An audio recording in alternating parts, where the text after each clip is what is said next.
Hello everyone, it's me, Tiny Peter, here with another live stream. I'm very excited. We're playing some Crash Bandicoot today, and it's going to be a good time. It's going to be a good time. Well, it might not be. It might be a terrible... You know what? Don't bother. So turn the stream off. I understand you're quite expert in the collection of canuts. Steven. Oh yeah, here we go. Here It's we a go. Monday stream with Master Jedi Tiny Peter Austin. Jedi. Hello TP, how are you? How was your weekend? Lovely to see you streaming today. Hope you're having a wonderful day. Lobrovich and Addy P7 are leaving. No worries. No big loss. Am I right? No, please don't go. Don't leave. Gemesis, stay right here. Stephen, thank you for the bits. It is a Monday stream with Master Joe Tiny Peter. It's kind of, for me, not to brag about it, but it's kind of a Friday stream for me because I'm having a little break, little bit of time off, Tuesday to Thursday, and it's the most Peter Austin thing I could possibly be doing. In all seriousness, I'm going. Hang on. Cheetah. I'm going over there. Cheetah. I'm mod yourself then, pal. I'm actually going to be hanging out with 5 people over the age of 80 and almost the age of 90. And then also Amy, my wife, who is not almost 90. Is this legs? My grandparents, I'm very blessed to still have 2 of my grandparents. Both of my maternal grandparents are still alive, both nearly 90.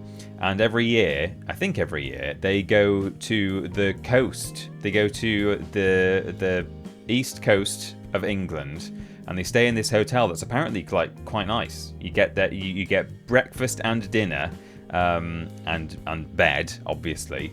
And they go every year. And Amy and I went to the same sort of area of coast, just the 2 of us, last year. And we had a really, really nice time. And we were telling them about it, saying like, oh yeah, we had this really nice trip. And they're like, oh yeah, we go there every year. I'm like, oh, do you? And they're like, yeah, do you want to come with us next year to this really? And they told about the hotel. And we were like, sounds quite nice, actually. And then they said, yeah, come with us. We were like, sure, that sounds really nice. Spend some time with my grandparents, you know, make the most of the fact that I am blessed to still have them. And they said, yeah, we go there with this other couple who are around the same age. And then this one other lady who is a widow. We'll all go together and stay in this hotel. So that's what we're doing, and I'm going to have a lovely time, I'm sure. Not only do I like to hang out in at like old places, old buildings and stuff, but I clearly, you know, hang out with old people as well. It's going to be very, very wholesome and sweet. So that's what I'm doing Tuesday to Thursday. So this is the last day almost of my working week. I do have to do a bit of work on Friday, and we're streaming on Friday because, as said, I'm not going to be here on Thursday. I'm going to be, you know, eating tea and cake with some octogenarians. So I'm going to have a lovely time. Thank you, though, Stephen. All of which is to say thank you, Stephen, for the bits there. It is a Monday stream, and I had a very nice weekend. Again, I was away for the weekend. Had a really nice time with Amy. We went to this hotel that is in the Dark Skies area of Northumberland. I mean, we have Northumberland on our doorstep, and we have a pretty dark sky here, actually, at night. That's for those who don't know what Dark Skies is. It's when it's at night time. There is very little light pollution, and you can see lots of stars. And we, again, blessed, hashtag blessed. We're already hashtag blessed to have pretty good view of the stars at the house we're at, because we're fairly far north and we're kind of out of the city a little bit. But we went much further north to a hotel that has a really dark sky, and you get this balcony with a bath on it outside, but it has like an awning over it. And it's a huge bath. You could get 4 people in it. We didn't have 4 people in it. And we just sat and looked at the stars, which was really cool. And they give you a little guide to tell you like what you can see, the constellations and stuff. So I've had a pretty nice week already. Or last week, I suppose that was. I'm going to have another nice week this time. Perhaps I'll get in the bath with the widow. And we'll see what happens. Anyway, thanks, Stephen, for the bits. I am having a wonderful day. And hello to everyone in the chat. Hopefully my rambling about what I've done and what I'm going to be doing has been enough time for people to turn up. I see plenty of you here. Hello too. I'll do a quick rundown of various people in the chat. Lord Brotovich, Kuliwuli, Ayeti, Alan Hasley, Alien Sweathands, Addy P, Milesy, Gemesis, C. Bennett, Timmy Whiff, Scarf of Jericho, Three Cats in a Dressing Gown. Hello to all of you. Stephen Skodes is there, of course. C. Bennett, have I said? I think I have. And CHR as well. Troweling Badger here to Mod and Blaze It. It is 420 actually. Oh, remember when we used to have a button for 420? Veraxis the Witch is here too. And Nate Thank you, my dad. here on a watch streak. 7 stream streak, which is fantastic. And Booker Jertaz, that's a name I recognise, subscribing for the first time via Prime. Thank you so much. That's lovely. Really appreciate that, Booker Jertaz. Nice to see you. Hope you're well. Thanks for coming by. Right. Cool. Oh, Alien Sweathands also streaking. Thank you very much. So today, we're playing some...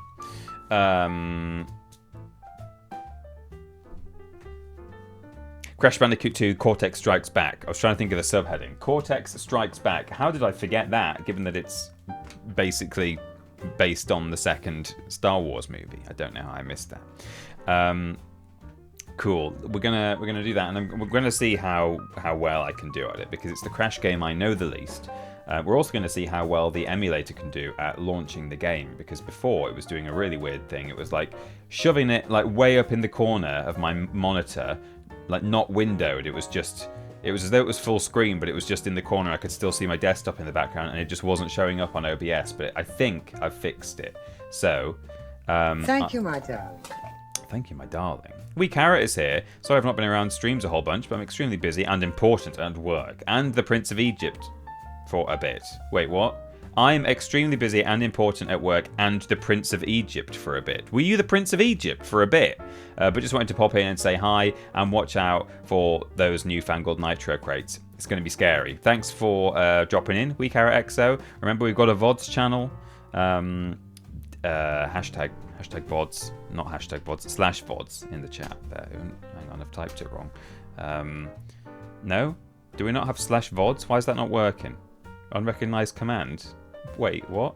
Or is it exclamation mark VODs? What am I talking about? There it is. I don't even know how this thing works. YouTube.com / @TinyPeterPlays. I noticed on a recent stream, actually, I don't think when Stream Elements says stuff in the chat, I don't think it shows up on the actual, like, right there. So if you're watching if you are watching a VOD, you can't see any of the stuff that Stream Elements ever says. So I always have to make sure now to read stuff out loud. Fortunately, if you're watching on the VODs channel, you've already found the URL that I'm trying to share there. So this is just for the benefit of people watching live, I suppose. I was extremely busy and important being in the Prince of Egypt for a bit. Everyone is sick of hearing about it by this stage. Oh, wonderful. Congratulations. Let my people go. Groovy Pasty as well has subscribed via Prime. Thank you so much, my darling. Nice to see you and nice to have you. Thank you for subscribing and spending your precious Prime sub on me. Really appreciate it. Thank you so much. Hype Train Go Burr, says Nate, which normally is preceded... normally precedes alerts, so we'll see how we go. But I'm going to launch the game. This is Crash Bandicoot 2 Cortex Strikes and Back. Thank you, my darling. Oh my goodness me. We have got... Thank you, my darling. I think I can just pause. Yeah, you can just pause the emulator without making Thank the you, my overlay appear, which is nice. Nate, thank you so much. That's 10 gift subs. Thank you, my darling. I think I did about 10 salutes there. They've gone to Citadel Thank you, my Zombies. darling. I'm not sure what to put. Addy P7, a Yeti, Jihan MJ or Yihan MJ perhaps. you, my darling. Void Phoenix or Void Funks. Sprout Stuff. Thank you, my MS MTR SPT84, Thank you, Weaker my XO, darling. and Alan Hasley. Thank you so much, Nate. That's really kind. Really appreciate my that. darling. Thank you, my darling. I hope, Nate, you are finally doing better. I don't think I've spoken to you since... I think you were still a little bit sick last time I messaged you or saw you in the chat or you around for the previous stream, the previous Hogs of War stream? Maybe you were. It's difficult to remember specific streams. They all just mash into one in my head, but I'm sure you must have been. I know how much you love Hogs of War. I bet you were there. Here we go. Resume. Nate the Legend. Nate, you got me again. Nate is so generous. In fact, let's see how many. That is 122 gift subs total to the channel. Nate, that's bonkers. Piracy harms consumers. It's true. Oh, do I have to shift this a little bit to the left because I've been playing Hogs of War? I do. Remember that? Yeah, assuming that text is centered, then that should be about right. Or. Here he comes. With his jetpack. That thing that I don't like the controls of. Wee Carrot has to go back to work because home insurance stops for no man. But have a waha time. Will do. Thank you so much. Dun dun dun dun. Is it too loud? Is it all right? Oops. Sorry, I'm just adjusting my own volume there. So that leads straight on from where we left off. Remember Cortex fell off his blimp? He's landing in a cave. Crystals. Of course. Play it in German. Too late. I should have done, shouldn't I? Hello, Dr. Goblin. Nice to see you. Dr. Cortex, to reach full power, we need not only your master crystal, but also the remaining 25 slave crystals from the surface. How do you expect to retrieve them when we don't have any earthbound operatives left? You fool! Do you think I'm unaware Look of at the those situation? gloves. If we don't have any friends left on the surface, then we need to find an enemy. It's such an incredible haircut, isn't it? Crash? Crash? Crash! My battery is fried. Make yourself useful, big brother, and bring an extra battery for me. I always wondered about Coco's hair here. Is that meant to be sort of dappled light coming through the sun? Because she does not have spotty hair after this game. In fact, I'm not even sure she has spotty hair after this scene when we see her speaking to us later. I don't know. Cash Banuka 2, I love this game, says Cider Schneider. Good name. Thank you for chatting. First time chat. It's a great first thing to say, that you like this game. What in God's name is that thing, says Genesis. That was Dr. N. Jin. He has an unexploded bomb in the side of his head, and that's fine. We don't judge him for it. Where's the music? There it is. They're speed holes. Okay, sure. Yeah, the space station does look like a fun place to hang out, for sure. Thank you, Iron, for your streak. 25. You appreciate all the streams and all the content. Well, that's lovely. I appreciate you watching it all.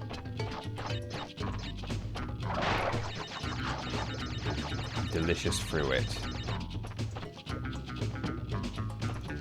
Bit of a trick level, this one. You're sort of just getting into it, bouncing on stuff, collecting fruit.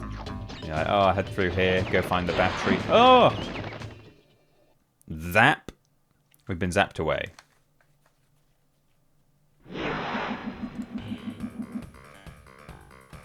Hype Train success. Big thanks to Nate and everyone else who contributed. If it isn't Crash Bandicoot, welcome. We've got a fall damage emote. That's actually quite good. I like that. That's a good I one. rather expect a written invitation would have been turned down. I need your help. Surrounding you are a series of 5 doors. Through each door lies a well-hidden crystal. The crystals look like this. Bring me the crystals, Crash. That is all I will say for now. We will speak again. Okay.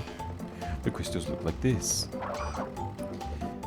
Right, so we've got a bunch of levels we can go to. This game has a warp room rather than a series of islands that we progress through, and it does mean that we just end up at various random places that aren't strung together quite as well as Crash 1, but that's alright. We'll let it go. So we'll head to Turtle Woods first, which is a jungle-themed level like the little opening area I was just exploring.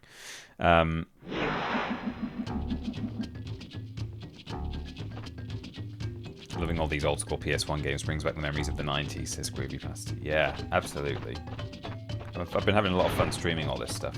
Well hidden, yeah. They're not super well hidden. Although if you exit this first level, or I think maybe any level, without bringing back the crystal, Cortex like freaks out at you and he sends you another message saying, "No, Crash, you left the crystal. It looks like this. I need it. Bring me crystals. Billy crystals." So seemingly Cortex is our friend now. Well, I mean, actually, at this very early stage, you don't really know whether he's your friend. In fact, you probably assume that, you know, he's up to no good because he zapped you here out of nowhere, and he wasn't particularly welcoming when he spoke to us. But as we will discover a little bit later on in today's stream, oh, slam. Yeah, we can belly flop now, and we can skid, and then we can high jump out of the skid, or even from a standstill, we can crouch and jump. So we're going to be able to do some slightly more funky stuff in this game, which is fun. I really like the added maneuverability you get from Crash 2 onwards. But yeah, as we'll discover very soon, in a couple of levels' time, Cortex, he's got honourable intentions. He's trying to save the world, and he wants us to help him save the world. So that's what we'll do, because we're Crash Bandicoot. He's turned good. Glad to hear it, Nate. Don't be sorry. You walked away from your phone. Whoops. Okay, well, we're up here now. I always found the angry Cortex in German hilarious. 999 Crash. Ich need Kristallen Crash. Ich need. That is indeed the German for need. So we've got these nitro crates, which if you're really not familiar with Crash, and you've only watched my streams, and you've never ever seen any other Crash Bandicoot footage, then yeah, these will be new to you. But basically just, if you touch them, they blow up. And that's okay. If you've got a mask. But if you haven't, oh, right, this bird. Oh, damn it, I screwed it up. Okay, well, I'm going to have another go. Oh, okay, yes. You have to be really quick dealing with this bird, because it sort of crouches its head down, and you need to use it as a platform, while its body is still facing upwards. Oops. Well, that was just user error. You know, dying a couple of times on the first level, it's kind of part of the course when I'm playing a Crash Bandicoot game on stream. And then, you know, perform some fantastic feats of Crash Bandicoot platforming much later on when things get really difficult. That's how it goes. Right, so... Oh no. I might actually be able to glitch high jump my way up here. Yes, I can. You're not supposed to be able to do that, really, but...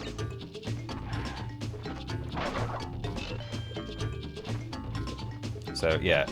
Normally, at that point, you can't get up there. But if you spin while you're doing a skid jump like that, that's a normal one. And then if you do that, you get a little bit more height. It's called glitched high jump, but like sort of in the community. But later on, in future Crash games, it was added deliberately. So it's kind of become part of the whole thing. The developers have never placed things so far out of reach that you have to use that to get them. In the sense that it's never been an intentional or a required mechanic, I guess.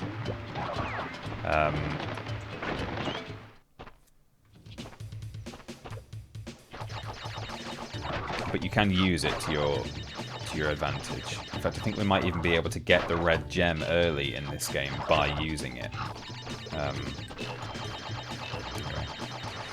Hey Peter, and the flock of Twitchers, how goes Crash Bandit-tooing? It's going pretty well, thanks, Nath Walgator. Nice to see you, thank you for being here.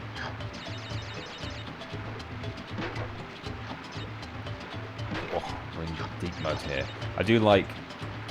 There was a real step up, I think, from Crash 1 to Crash 2. And, you know, this was back in the era when games were churned out annually.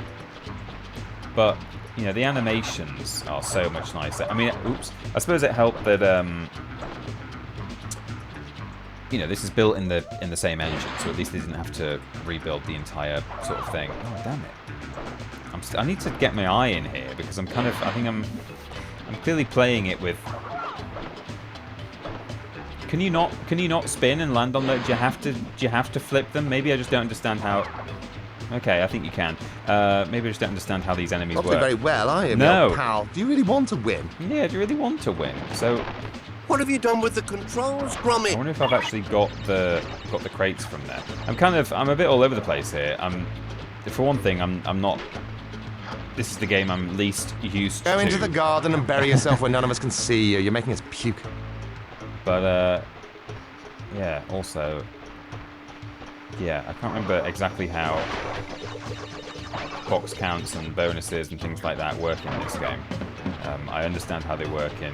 It's kind of crazy, isn't it, that, you know, I can do stuff like this, like jump out of that pit early, which you're not supposed to be able to do. You normally have to kill these little rat boys, and then some mushrooms appear, and then you can, you know. So I'm like, oh yeah, no, I can do this. Like I can do actual sort of exploits and things that, you know, professional speedrunners and stuff will use. But I can't just do basic platform in this game without dying and losing my masks. There we go. So, I could, for fun, just leave this crystal, and we'll see what Cortex says, and then I'll just quickly, I'll jump back in, and we'll grab it real quick at the end. We get the gem, which is good, and we exit. We'll just, we'll see what Cortex has to say about that, because it's a voice line that many of you, even big fans of the game, might never have seen before. And I'll literally just jump back in and sprint through. Oh, that's the Spyro sound effect. The results have been incredible. Incredible. Maybe he won't say it because I brought a gem back. I know. Here we go. He's gonna be angry. No, Crash. I said bring me the crystals. Now get back in there. Okay, well that's it. I think he has more lines if you continue coming back without a crystal. Like he reminds you what it looks like. He just calls you stupid and says, "Why the hell haven't you got crystals?" But I'll grab just the easy fruit along the way. But I'm not going to worry. I'm not going to mess around bouncing on stripy ones and stuff. We'll just grab the crystal. But yeah, while we're at the early stage of the game and we've only got 9 lives, we'll build our way up to 99. Remember we hit 99 lives in Crash 1? That was fun. Not going down there. Might get triple mask actually this time, which should be fun. Was deliberately added to the Insane remix. There's a Chivo for that on Retro Achievements, getting the red gem early. Oh, nice. Yeah, it was put back. They put it into Insane on purpose, didn't they? En purpose. And then it was included in Crash 4 as well, as a mechanic that they clearly had to, you know, actively program in themselves because it was a whole new engine, sorry. Here we go, triple mass.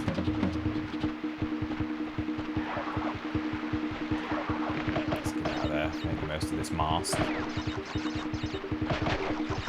Ooh, want the fruit, thank you.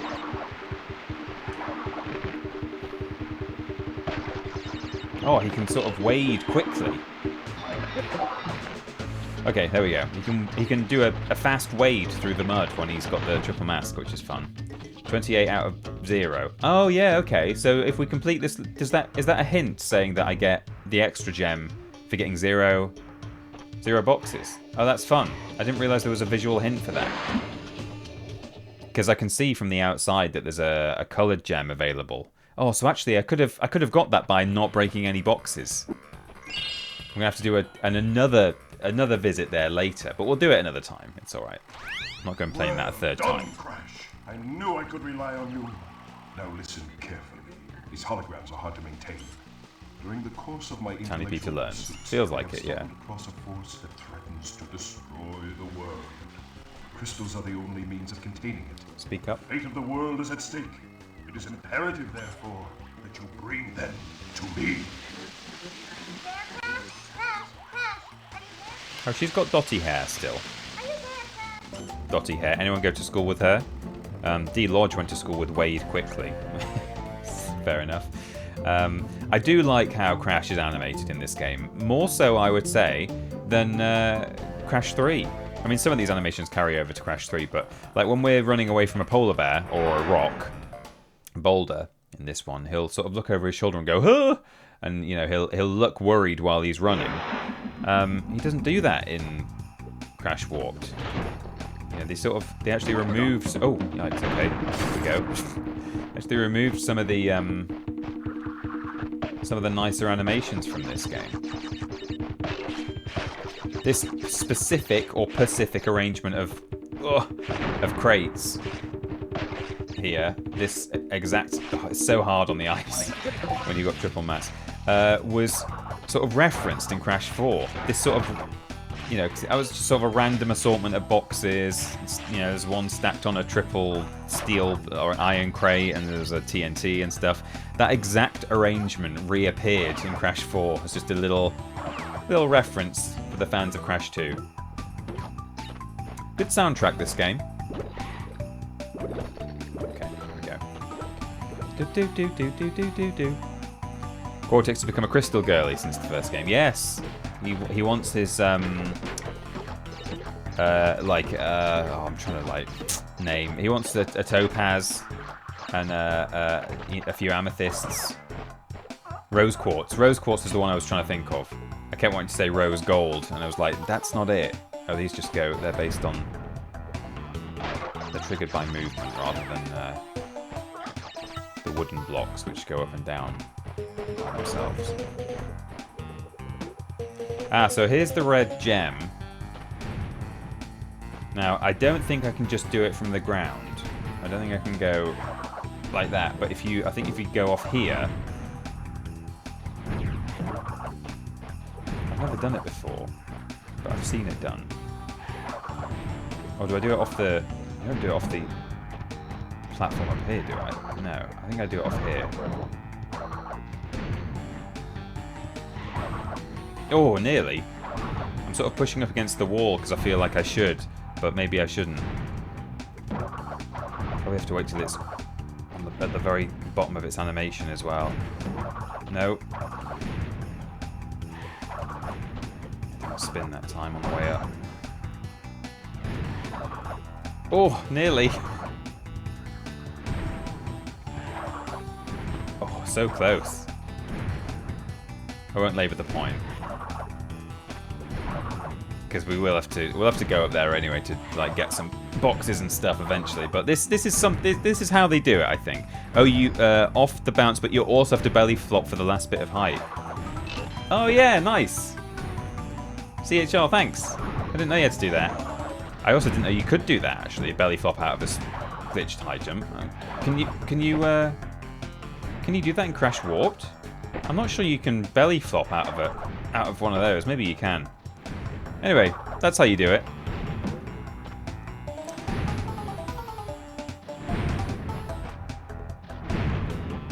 Do. Down we go into the bonus.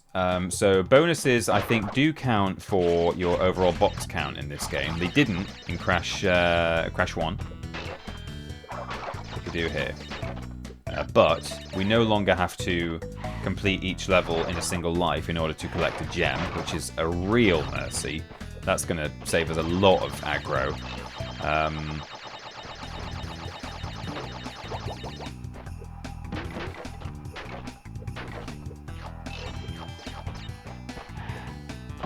Oops.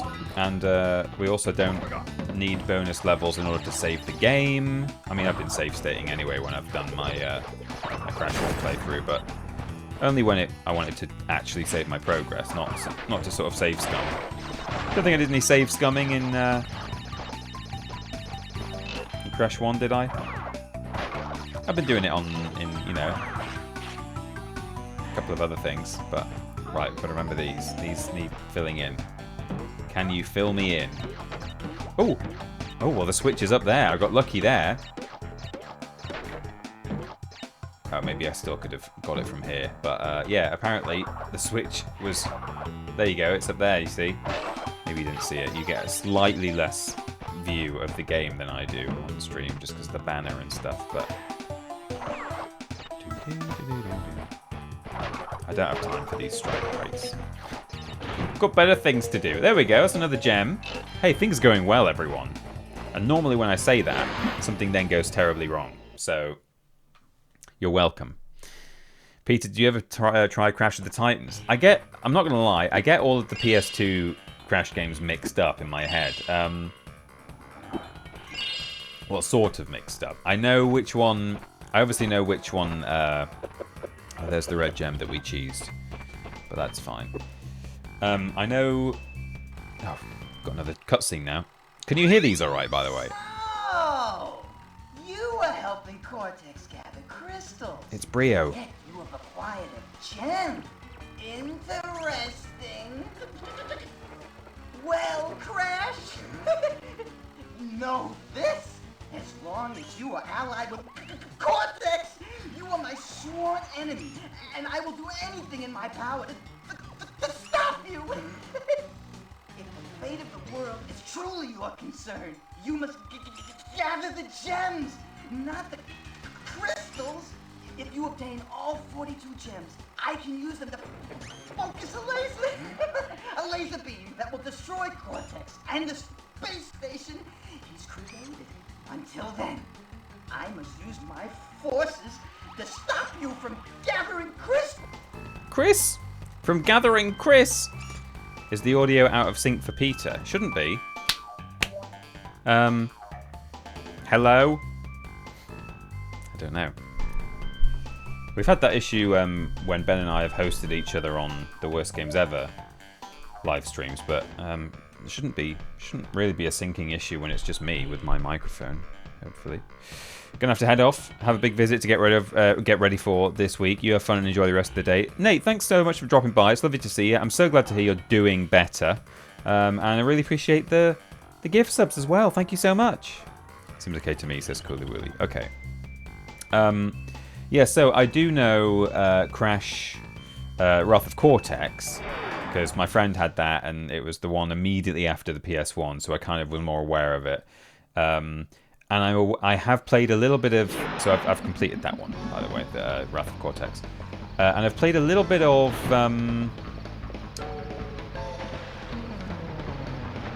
Twinsanity. Just a bit. I can't remember if it was for stream or if I just was morbidly curious and thought I'd give it a try. Oh, okay. Mask can't save you from a retracting platform. I'm going to sneeze as well. Mask can't save you from sneezing. Am I? Once you've announced it, it doesn't happen, does it? No, it's going. How unsatisfying.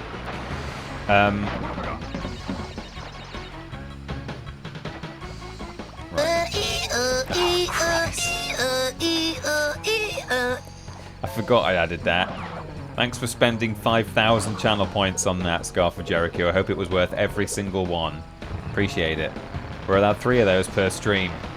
For those who don't know, that is the duck ambulance from Animal Soccer World, which we watched not so long ago. It's available on the VODs channel. And it was terrible. It was even worse, somehow, than that noise, would you believe? But yes, the short answer to your question, Nath, is that I've not tried Crash of the Titans. Is that the one where he's got tribal tattoos?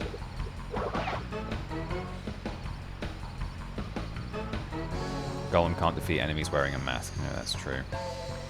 Peter, why did you do that? That was horrible. I'm thinking about actually increasing the price even more. 10,000 channel points. Or maybe people have to, you know, actually give 100 bits or something. You know, I should really incentivize.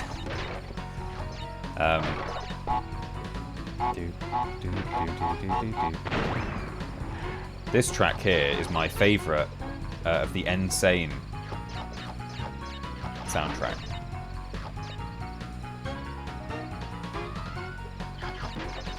pretty good here, but it's really good in the Insane Trilogy. The little like piano in the background goes absolutely mad.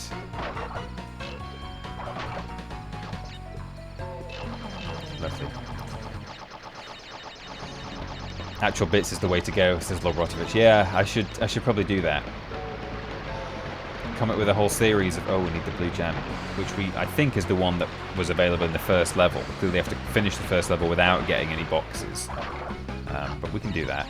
We've got hippos here.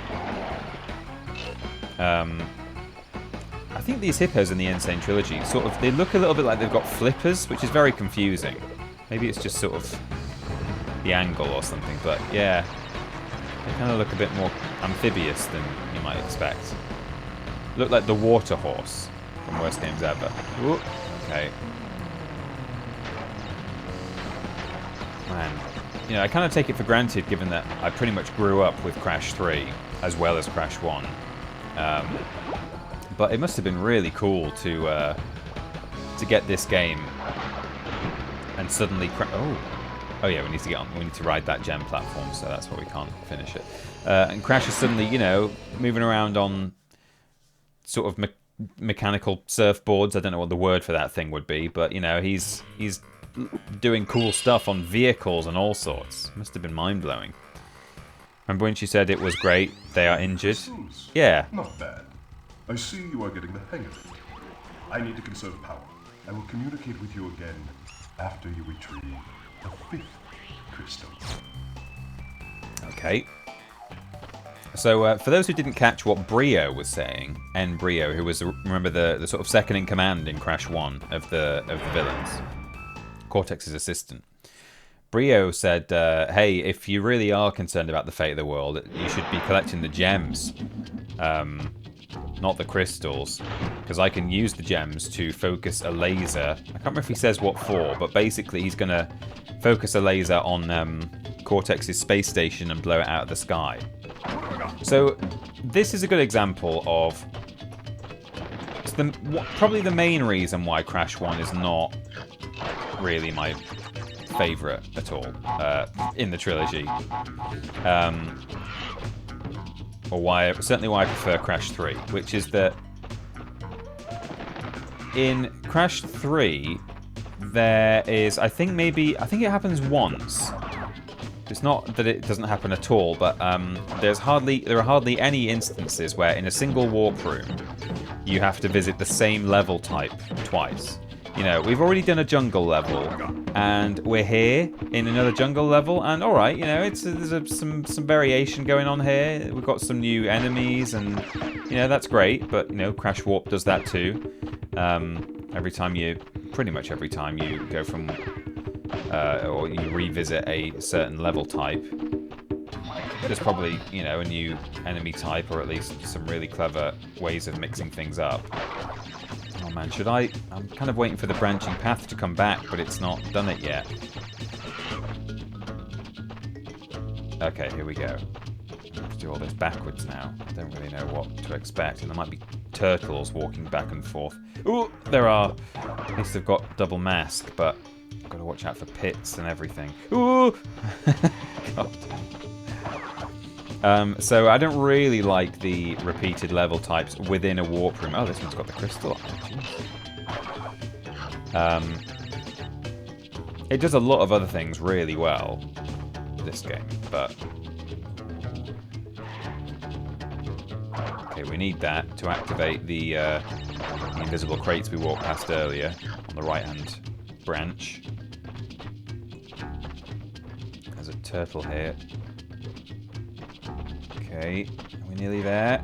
Ooh, okay, that's good. Checkpoint. We like those. But yeah, Brio is gonna... He says he's gonna blow Cortex's thing out the sky if we collect the gems and hand them over. So we've basically got two villains, both saying, "Hey Crash, I need your help." The other guy's the bad one. I'm trying to help out here. So for now, we're just collecting everything. Sphinxinator and Tomb Raider, that's it. Yeah, 2 Egyptian levels in Warp Room 4. Yeah. At least Tomb Raider, though, has a very, very different gimmick. But yeah, that is the one I was thinking of, Warp Room 4. And in fact, is there a Warp Room that has 2 sort of Arabian Nights levels? I think that's what they're referred to in the community. The Arabian Nights levels, maybe, maybe not. Perhaps they don't appear twice in one Warp Room at any given point. Obviously, there are a lot of repeated level types. I don't doubt that for a minute. I'm not suggesting that you don't end up going to lots of the same thing, but it's nice to just have them separated, I think, a little bit. Not in the same Warp Room as this Cider Schneider. Well, good to know. So, you know, there are going to be more instances where we have to do that in this game. I think there's a Warp Room with 2 sewer levels in it, or two of the sort of, I don't even know what you would call them, the sort of slightly snowy ones where there are bees and people with hammers. Not really sure what that sort of tile set is even meant to be specifically. Just the muddy area. Right, so we need to not destroy these because we've got to come back up. So I'll do that.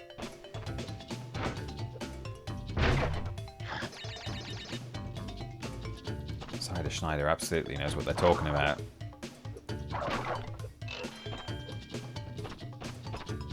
Okay, so boing, boing, boing. Good.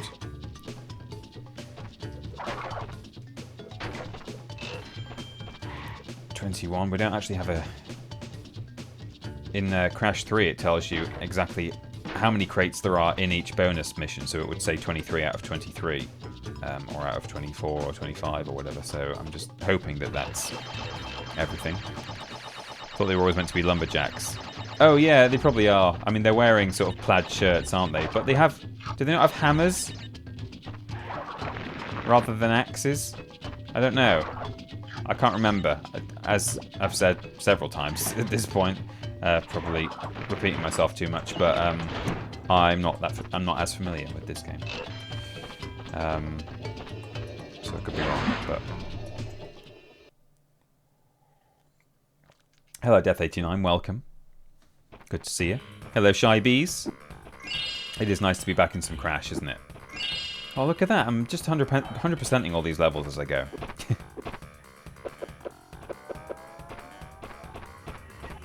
That's the first time Crash does the dance, this game.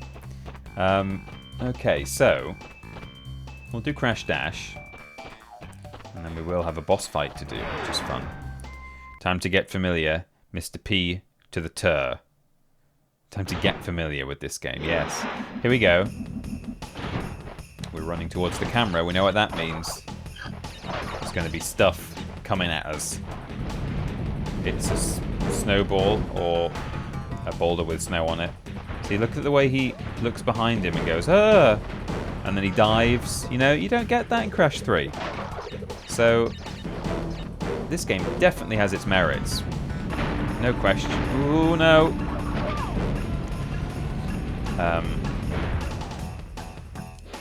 But yeah, the repeated level types within any one warp room, you know, not... You know, I think it is a fairly big drawback to this game for me. Especially given that there are a fair few, or, well, at least a couple of... Oops, thanks, Crash. At least a couple of level types in this game that I'm just not a fan of generally, anyway. Whereas in Crash Warped, there really aren't that many, if any at all, where I actively think, oh no, one of these. Oh, the swimming ones, the underwater ones I actively dislike. But, you know, I think all the others I am at least okay with, if not actively enjoy in most cases. I don't mind the jet ski levels. You know, there's quite a lot there that I really like. So and same with Crash 1. I think, you know, what is there to not like? I find Cortex power in the generator room a bit difficult, but I don't sort of dislike them. Oh, damn. It's giving the second Harry Potter game and the Yorkshire Cupids. God, I forgot about that. Again, I'm not as familiar with the second PS1 Harry Potter game as I am with the first, because I didn't have it as a child. I only had the Philosopher's Stone. But yes, I do remember the Yorkshire Cupids. That was so weird. I am looking forward to playing that. Spinning a bit early, I guess. I'm glad I'm not losing any lives here. Crash 1 bridge levels make me sad, man. I mean, you know, again, like they're very difficult, but I do still sort of enjoy them despite the difficulty. I appreciate the concept. I think, you know, that was a fun idea that someone came up with. What if the level is just the whole level is a drawbridge? I mean, that was just I didn't jump that time at all, so that was silly.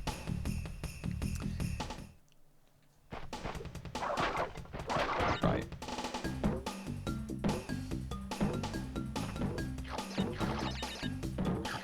I mean, obviously I could blow these 3 up by just detonating the top TNT, but you should be able to...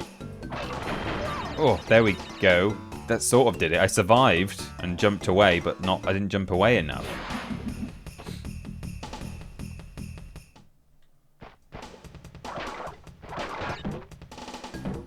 Although this game is much more similar to Crash Warped in terms of its controls and its physics, it is still slightly different. All 3 games are ever so slightly different to each other, which is one of the challenges they faced when making the Insane trilogy. Anyone want to drop a sound alert for that one? About how bad I am at video games? I know you've got me queued up. Do I detect a tear of frustration? Yeah. Is everyone laughing at you? Not doing very well, are you, me old pal? Do you really want to win? Yeah. I'll use the... Oh, god damn it. I might stop going for this life.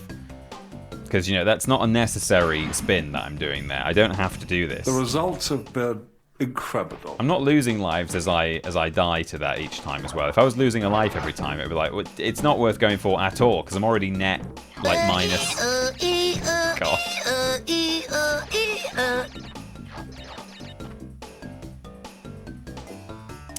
I take your point there, Crash 1 is hard because of outdated mechanics, not obnoxious level designs. Yeah, I think it's definitely the most difficult, I think, for people to pick up. Either, you know, after having not played it for a long time, or if they're playing it for the very first time in their lives. Oh, interesting. 1, 2, 3, 4, 5, 6, 7, 8, 9, 10.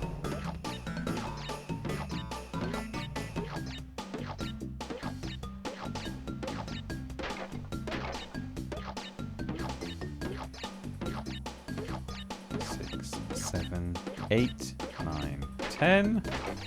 1, 2, 3, 4, 5, 6, 7, 8, 9, 10. We're on, everyone. I mean, no doubt I'll get towards the end of the level and there'll be a gem that I was supposed to ride and I can't actually possibly... We've got these little boost pads now. I'll realise that trying to collect all the boxes there was a complete waste because, you know, can't complete this level until I come back with a coloured gem, maybe. I don't know. We'll see, but... Ooh. I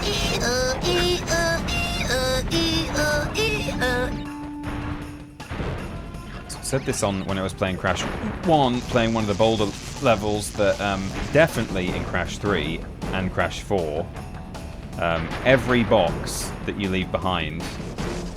Oh, see, there we go. That's what I was talking about. I was going to say, every box you leave behind gets destroyed by a thing that chases you, whether it's a dinosaur or whatever else.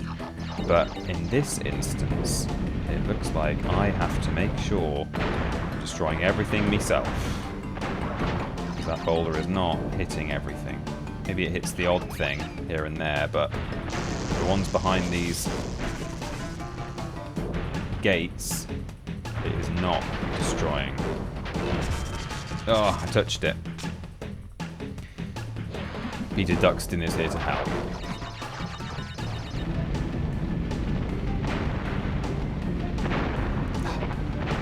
You got to hit that mine on your way past, otherwise, you know, that you can't. It's a special memory manipulation tactic.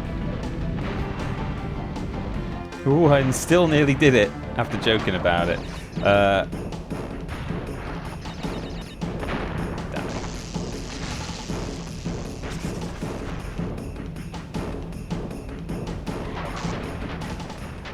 Oh no! Those are tricky to get. Because you've got to not touch the gate. You've got to be quick.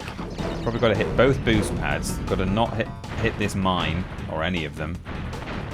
Oh, well, there's one. I wonder if it breaks that one for me. Oh, boost pad. Oh, okay, sure. Oh, God. It's going so well.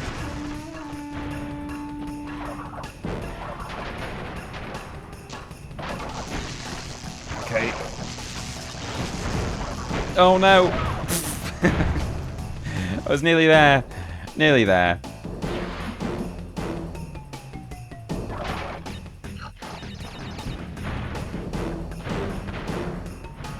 I'm still a little concerned about if and when we play the Harry Potter games, because obviously at the moment a lot of stuff, you know, it's been an ongoing issue for years. Obviously the J.K. Rowling stuff, but it's become a bit more spicy again, a bit more, well, not more spicy, but I guess it's just Harry Potter, I guess, and J.K. Rowling is more in the public eye and consciousness at the moment because of this new HBO series that they're making. Not very well, are you, me old pal? Do you really want to win? So while obviously the social issues Do I detect a tear of frustration? associated Is everyone laughing at you? have been present, you know, even in the period of time between, say, Hogwarts Legacy and the Is that going to break? Okay. I wonder if it counts. Yeah, I think we're on 36. Oh, well. No, I'm just gonna make sure that... I assume if it gets broken by the boulder, it does actually go towards the count, and it doesn't just... 35, yeah, it must do, look. Okay, well, let's not even stop for that. 35, and then it breaks at 36. Okay, good. And now we're well away from the boulder. So, yes, Harry Potter sometimes... damn it. Had all the time in the world there, and I still touched it. It has periods of time where it's less in public consciousness, and, you know, there are blissful periods of time where J.K. Rowling keeps her trap shut for, you know, at least some time. But at the moment, it has, for obvious reasons, for obvious HBO-related reasons, it's a bit more kind of a hot topic. And as said, okay, we're there. Yeah, so I don't know if it feels a bit more insensitive at the moment to be playing those games, even though, you know, in essence, it doesn't make a difference in terms of the principle. It was always going to be that I wanted to do a fundraiser first, a charity stream for, you know, an LGBTQI plus charity, maybe Trevor Project or something like that, and then play the games and know that because I'm emulating PS1 games, she's not benefiting at all financially. But although they cannot we'll see. harm you inside this warp room, they can attack you on your way to the next way. To get to the next warp room, use the platform that appears in the center of the room. Good luck. Did it. So, yes, we can be attacked by enemies, he means bosses, as we move on the platform between warp rooms. What I might just do quickly while I'm here is sprint through Turtle Woods again, this time without breaking any boxes. So this should be pretty quick work. And then we can go and meet the first boss, which I believe is Tiny Tiger. Oh no, I think the first one here, actually, because obviously he's the first one in Crash 3, but I think the first boss in this game is Ripperoo. Dr. Ripperoo. Because as we saw at the end of Crash 1 on the Where Are They Now, he went and like did his PhD or something, right? Is he a doctor or is he just professor or something? I don't know. He's some kind of academic now. And he has a top hat and a moustache. Professor, I think they say. Okay, Professor Roo.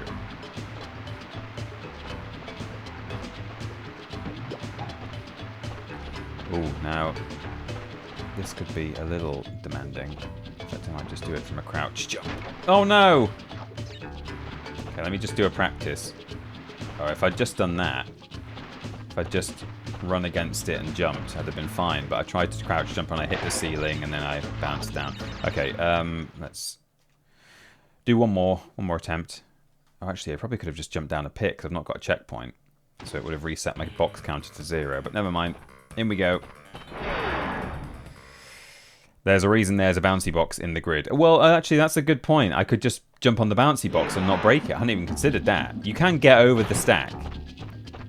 I did know that it was possible to just jump over it. But yeah, true. Using the bouncy box is even smarter. Oops.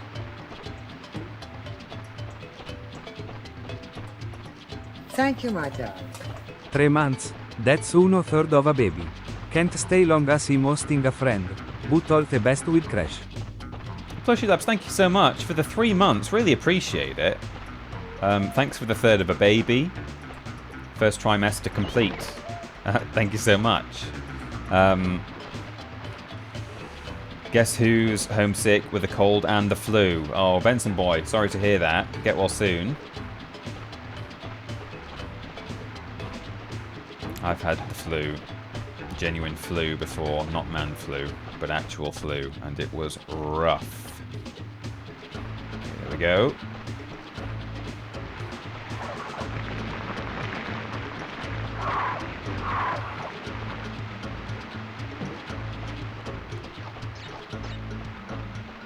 Ooh, excuse me, sir. Excuse me.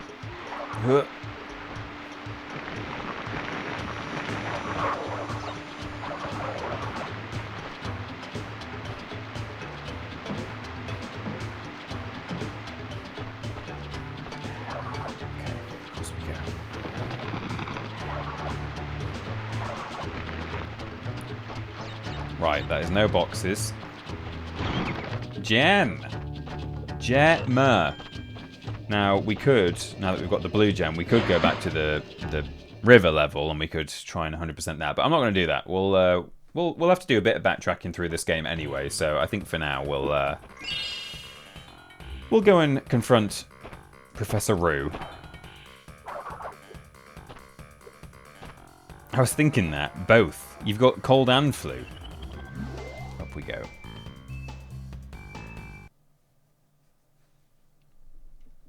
Thanks again, Plushy Labs, for the sub. Appreciate that. Hope you and your friend are having a nice time. There he is. He's reading about Crash. He's grown facial hair. He's got a bow tie now. F equals MA, although the A is written upside down. A equals V over T. That's right, I remember all this from A-level physics.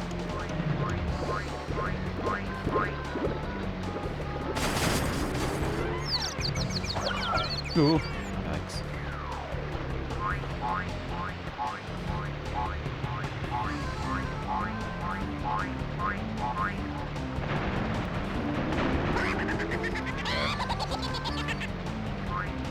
Just avoid him. It's not the most thrilling boss fight in the game, but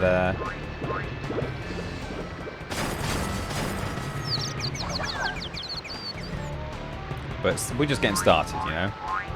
Ooh!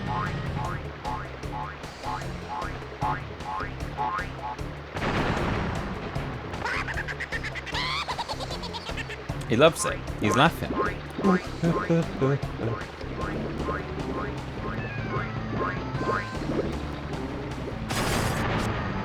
Got him. Nice. Do a dance. Of course, in Crash 3, we would now unlock a special ability. But that's fine. We don't need him here. We got our spin high jump, glitched high jump. That's all we need. First try soloed it. Bit greedy of you. Why not just have a cold or the flu and leave the other for someone else? This is very much a joke. Get well soon, my guy. I see that Ripperoo failed to prove much of a challenge yet again. Yeah. But like I mean, you made him. You shouldn't be pleased. 20 to be exact. The planets will align shortly, all 13 of them. And this will create a power great enough to 13 planets. apart. Properly utilized, however, the crystals can absorb and contain the energy. Oh. Crash, is that you? I've been looking everywhere. I don't have much time to tell you this. You have to be careful. Trusting Cortex seems a little unwise. Crash, I can't keep the data path open. No. Crash, you need to find... Ah. So Coco, of course, introduced in this game. Torna Bandicoot is gone. Oh, here's a little something.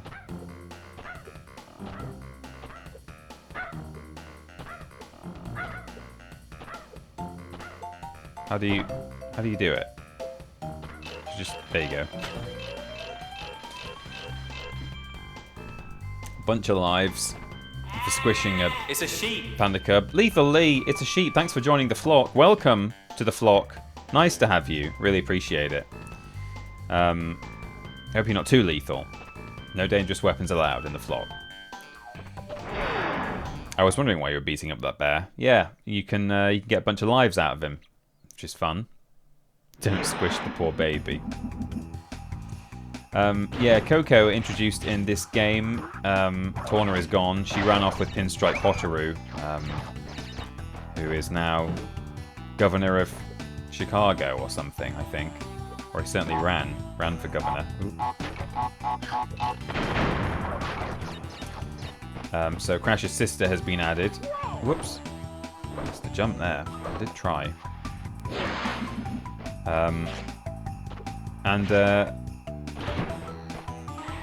What I really like, one of the many things I really like about Crash 4 is that the flashback tapes that they do, which are presented as though they were recorded back in, 1996, 1997 on sort of VHS, and it's Crash doing experiments back when he was still being trained by Cortex to be his general.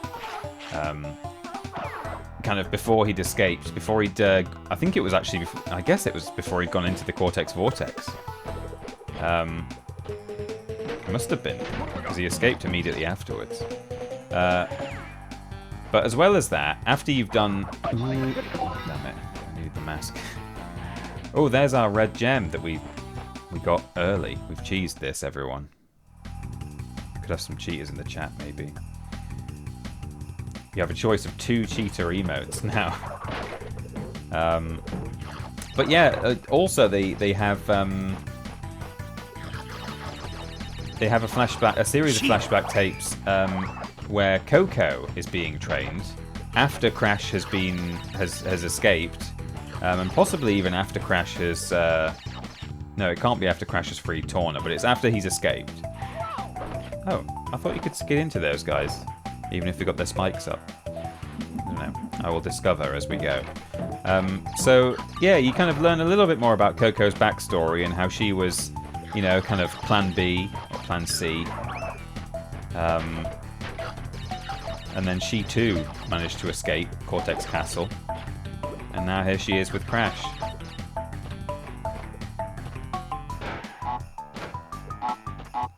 Do-do-do-do. Do-do-do-do.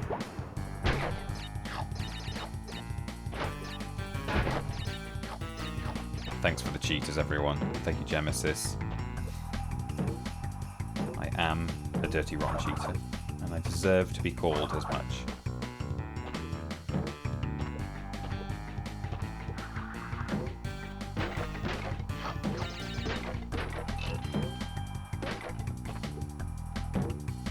$31 lives already. We're well on our way to 99. Oops. Of course, we can spare a few.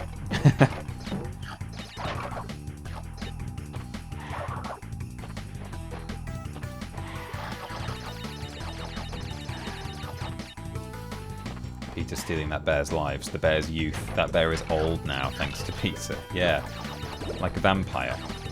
Stomp on a bear, take a little bit of its life force.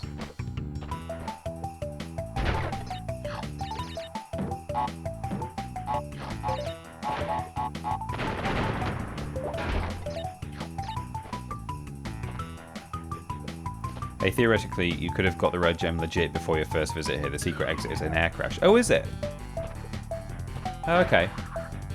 I know there's one way you you sort of jump across some platforms.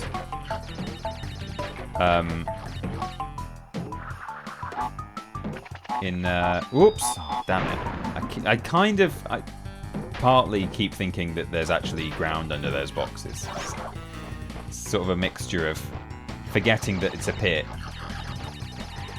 but also I should know by now that it's a pit because I've been here a few times. Yeah, there's one way you have to sort of platform across some, well, platforms, don't you, in one of the water levels.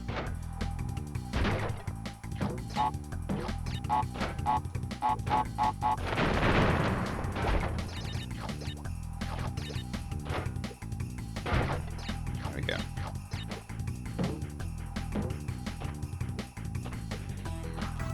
Okay, here we go. Let's just be a bit more careful now. In fact, I might spin these as I go. That might be better.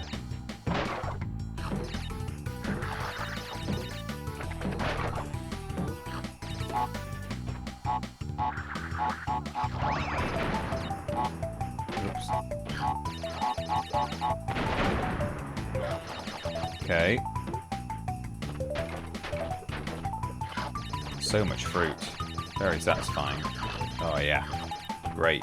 32 lives.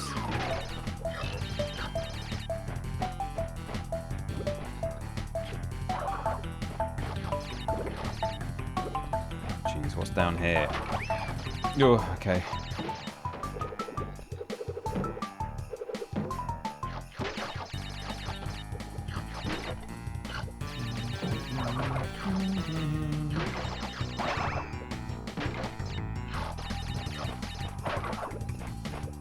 I'm assuming that wasn't for anything in particular, that wooden box, right?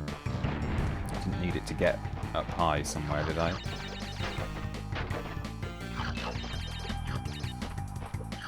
Oh god! That's a skid jump distance, that. I didn't even really realise.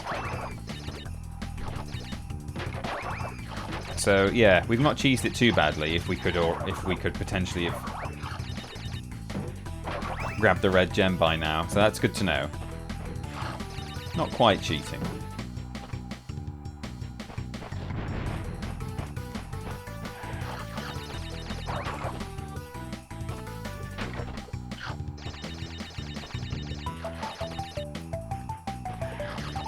Oh, it's a long way, that.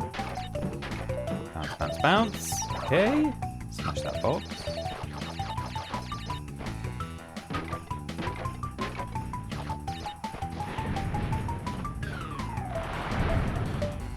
And then these are on a timer, unlike the stone ones.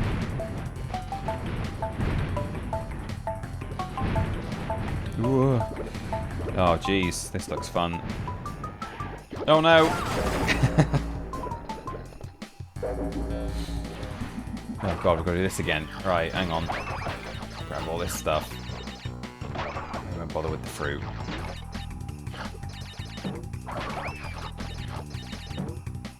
Now, we kind of talked about it a little bit when I gave my opinions on Crash 1, but what are your favourites in the chat? What are your favourite Crash games? They don't even have to be original trilogy. Maybe it's CTR, maybe it's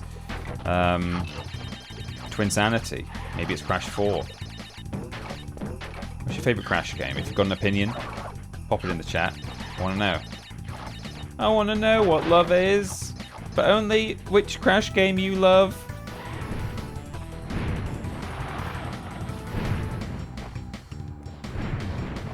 Oh, yikes.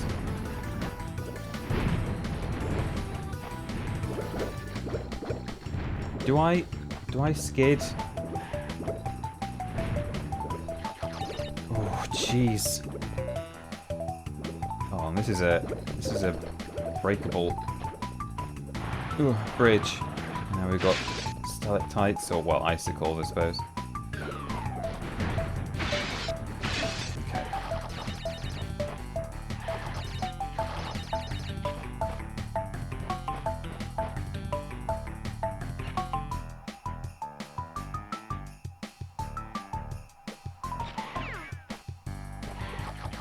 So you definitely can skid those guys, certainly under certain circumstances. I didn't have an N64 growing up, so CTR was my Mario Kart 64. Yeah, fair enough. I think, you know, fairly confidently, or fairly comfortably, one of the best kart races on PS1, if not the best, surely. And, you know, some would argue one of the best kart races of its era, or even of all time. Never mind platform. Okay.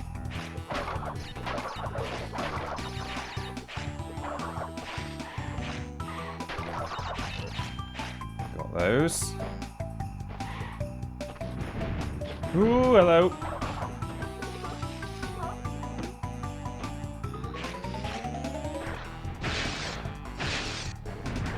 I wonder if that there is just another crash. That's normally how they used to do stuff back in the day. That's just, well, it must be.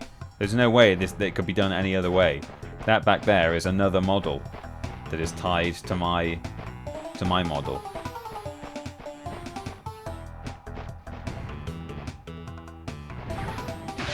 That's how you had to do reflections back in the 90s. Actually, who am I kidding? It's ray tracing. That's some ray tracing there. Every time I play CTR, I have the thought it's probably the best game ever made. Wow. I mean, it is very good. It's so tight. It's so well done from a technical level. You know? That makes all the difference with a kart racer and with a platformer. You know, Naughty Dog really, you know, relatively speaking, you know, relative to the time that they were making things, they really knew what they were doing. So, yeah, alright. Early, you know, Crash 1 is a bit stiff and wooden in places, but it was, you know, absolutely cutting edge in terms of it was, you know, it was one of the first proper 3D platformers, certainly on the PlayStation, but really sort of in the genre as a whole, it was still in its infancy. So, you know, they did a pretty good job. And then, yeah, year on year, Crash 2 and Crash 3, they innovated and improved. And, yeah, did a great job. So...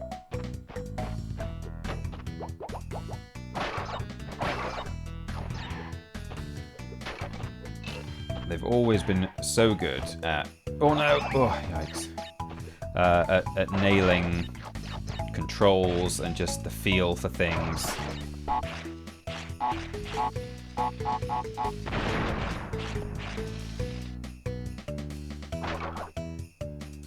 Just like the Peter in the mirror is another Peter. Yeah. That's how the universe does it, right? There is actually another 3D model of Peter on the other side of the glass when I look in the mirror. I think that is how it's done. The only Crash game I own is Crash Tag Team Racing, so that one, that's your favourite, Lobros. Hey, fair enough. Crash Bash, I love playing with my family, says Veractus the Witch. Yeah, I really liked Crash Bash, certainly at the time. I think in time, as oh no, a life. Oh, never mind.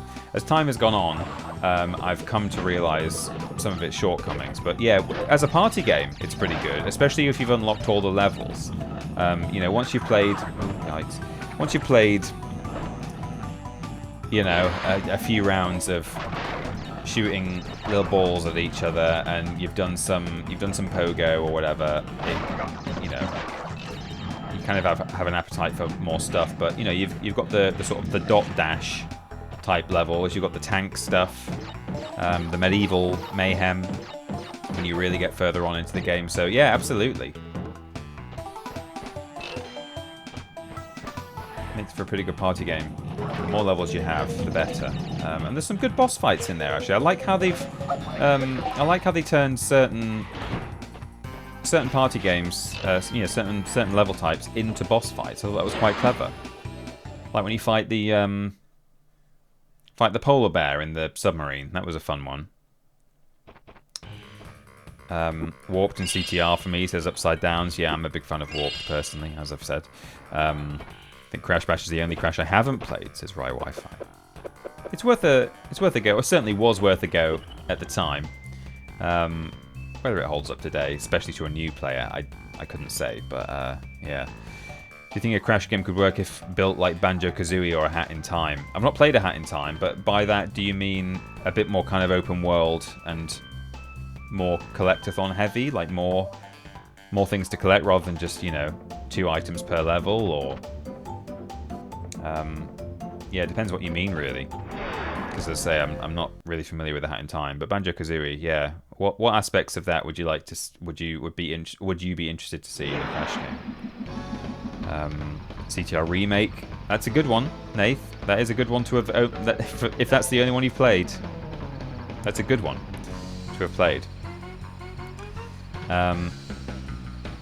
So bad at CTR, says Benson Boy. I mean, I thought I was okay at it. Then I met Ben Potter, who's really good at it, and then CTR Nitro Fueled came out, and the internet was really, really, really good at it, depressingly so, and the matchmaking wasn't great on there, or may have even been non-existent. I can't remember if there was any kind of skill-based matching at all. I don't think there was.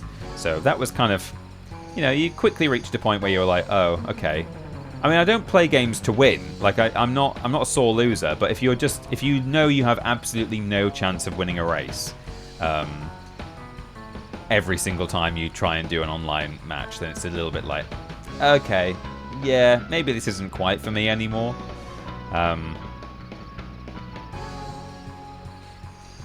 I've not been completely sure if the incredibly annoying hedgehog enemy is some sort of Sonic joke, but I've always chosen to assume it could well be, because they did, of course, call Crash 1 the Sonic's ass game in development, so it could definitely be a Sonic reference. It wouldn't surprise me, because he moves so fast as well, doesn't he?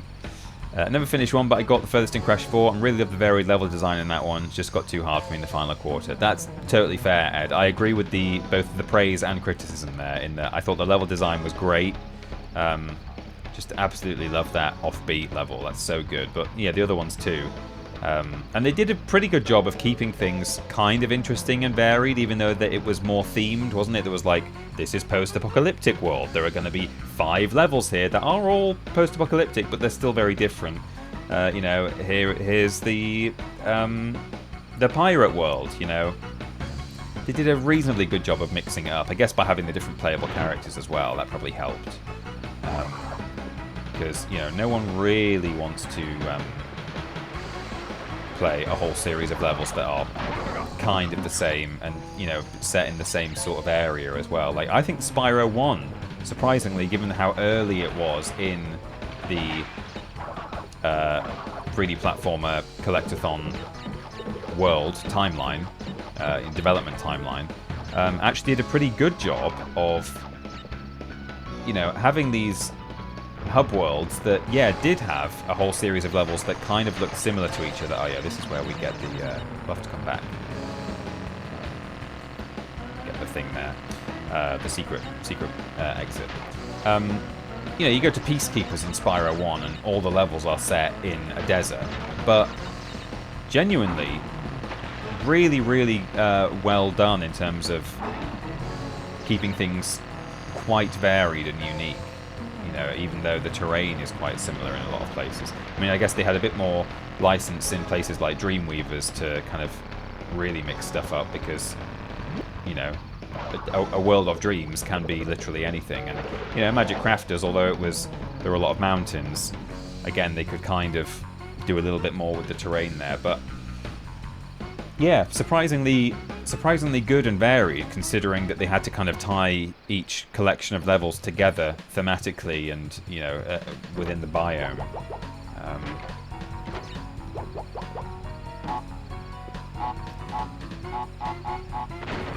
Played a bit of CTR, but never finished a single Crash game. Hey, no shame, no worries. I'll scroll down again now. I'm sort of reading all the chat backwards there when people were talking about their Crash games. Crash Bash is, yeah, the only Crash game I haven't played. I think Crash Bash is the first Crash game I completed. Oh, well done, Groovy Pasty. You completed it. That's not an easy game to complete. Even just because I think there's 2 endings, isn't there? There's like, I think you can get to the final boss without having grabbed absolutely everything. Is it like 100% and 200% or something ridiculous like that? But even just the earliest possible, the any percent ending is not easy to reach. So well done. The Sonic ass game, I thought that was Sonic 06. Yes, indeed. Very good. The water skateboard was tough for me to control as a kid. It is a little bit tricky in this one, actually. You kind of have to understand its turning circle and, like, You have to understand the size of the turning circle and how best to manipulate it. And I think once you've got that down, it's a little bit easier to deal with. This is a death route. These were introduced in Crash 2, and they feature in Crash 3 as well. This is the one thing that this game does have, like Crash 1, where you have to get through a level without dying, although you only have to reach this point without dying. If you die, that will vanish before you even reach this area. But yes, you now ride the death route platform to a very tricky little section of the level. I think some of them, if not all of them in this level, in this game, don't have boxes in them, so they don't count towards the... Oh no! Oh, damn it. They don't count towards your actual box count. I think now that we've been on that death route once, it should still be there. I think that's how it works in this game. We shouldn't have to do this again, I don't think. No. And hopefully it has kept my... oops. Oh, sort of got pulled back in there, which was lucky. Yeah, I think it keeps the count of bonus round. Yeah, see, now that I've been on the death route once, the platform stays here, which is good. So I get multiple attempts at it. But I think I do lose lives if I die. I think it counts as a proper death. But, yeah.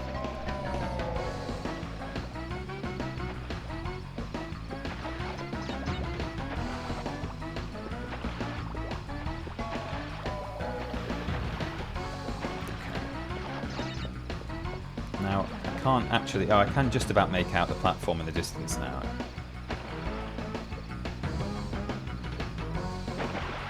There we go. Just got to give it a little bit of delay. Now hop on this thing. So,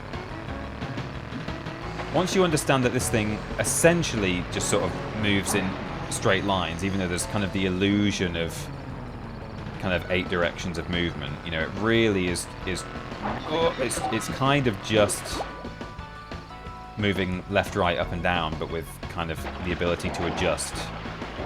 And it will temporarily move in slightly diagonal directions in between. It's frosty in here for some reason.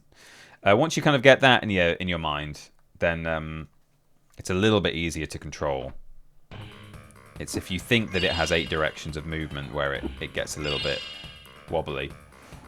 So we actually got the crystal and the gem from... Well, we got the gem from the death route there, and we got the crystal from the main level, and we were able to exit with it without even reaching the proper level exit. It had an early exit. Now I'm going to go back in here, and we can now use the secret exit from this level to go to where you would normally unlock the red gem,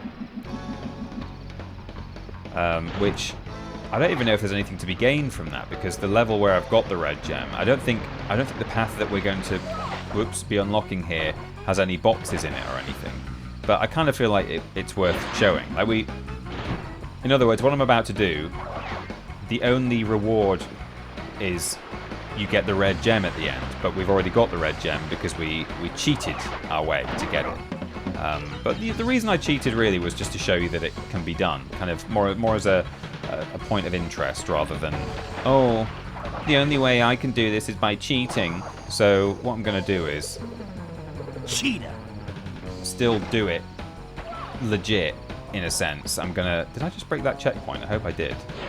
Yeah, I did. So I'm going to show you that this is how you do it legitimately. I mean, this is not easy, this bit. I kind of struggle here, but maybe just, yeah, do it like that. So you stand on here, and you get teleported away, and then you end up in the snow level where we've got the red gem, but in this little secret area up top. This is the secret warp room. So we can enter Snow Go here, but we can't enter other levels until we find their sort of secret entrance / exit. Oh, look, there's the island down there. I didn't know that was there. Oh, that's fun. You can fall off and die. Yeah, Insanity Island down there. Fun. Can you see the other islands? Yeah, there's Koala Kong's place and Ripperoo. Fun. I like that. So, yeah, I'm going to show you how you would do it normally, just to prove that I can do it without cheating, but I just, I wanted to show off the cheat and show off the the legitness. That was legitness. That wasn't legitness, though. It's got to be a Sonic reference, right? The side-scrolling, very quick-moving hedgehog. Ooh!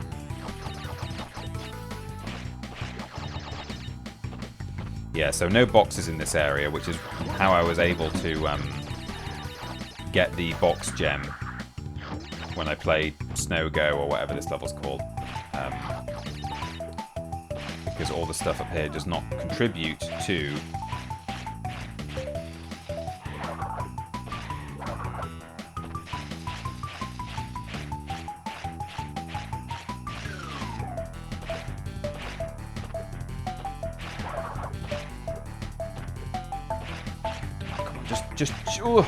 Just shuffle a little bit, Crash. I think I was snagged on some scenery there. That's why I wasn't moving. Okay, there we go. And then just that way, and then... There we go. We got him. Dun, dun, dun. Ooh. Okay.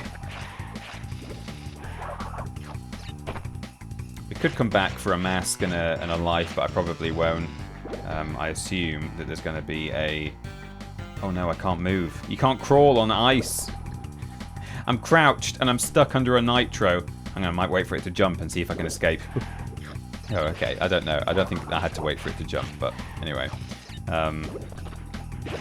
Well, we may as well go back. That wasn't too tricky to get past. So here we are. What have I got?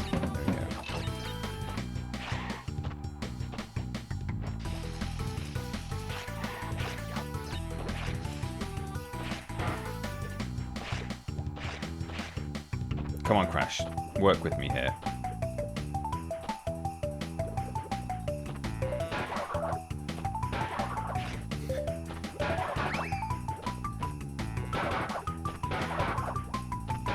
Let's go left then. We'll go left. We can't get up from here. We probably can if you do it right, but I won't bother trying. Fine. See if I care. So many fruits. Yum yum. Oh!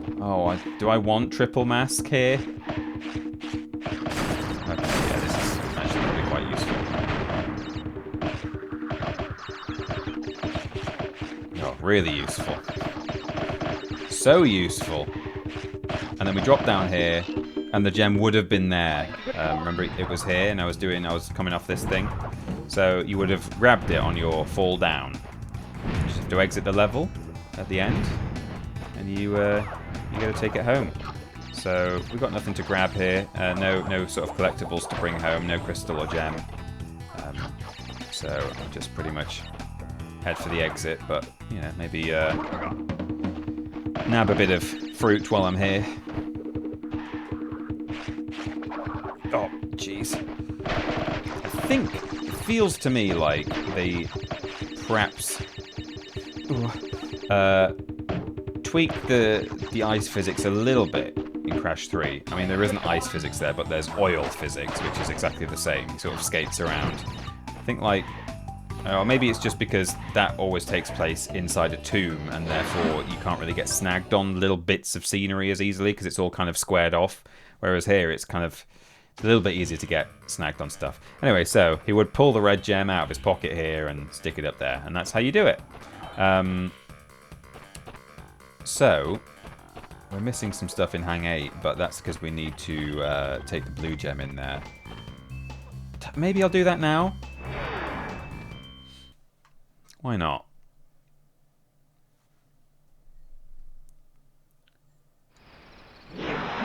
His little hump celebration is a choice. It certainly is. Hello, Lionheart. Welcome. Nice to see you.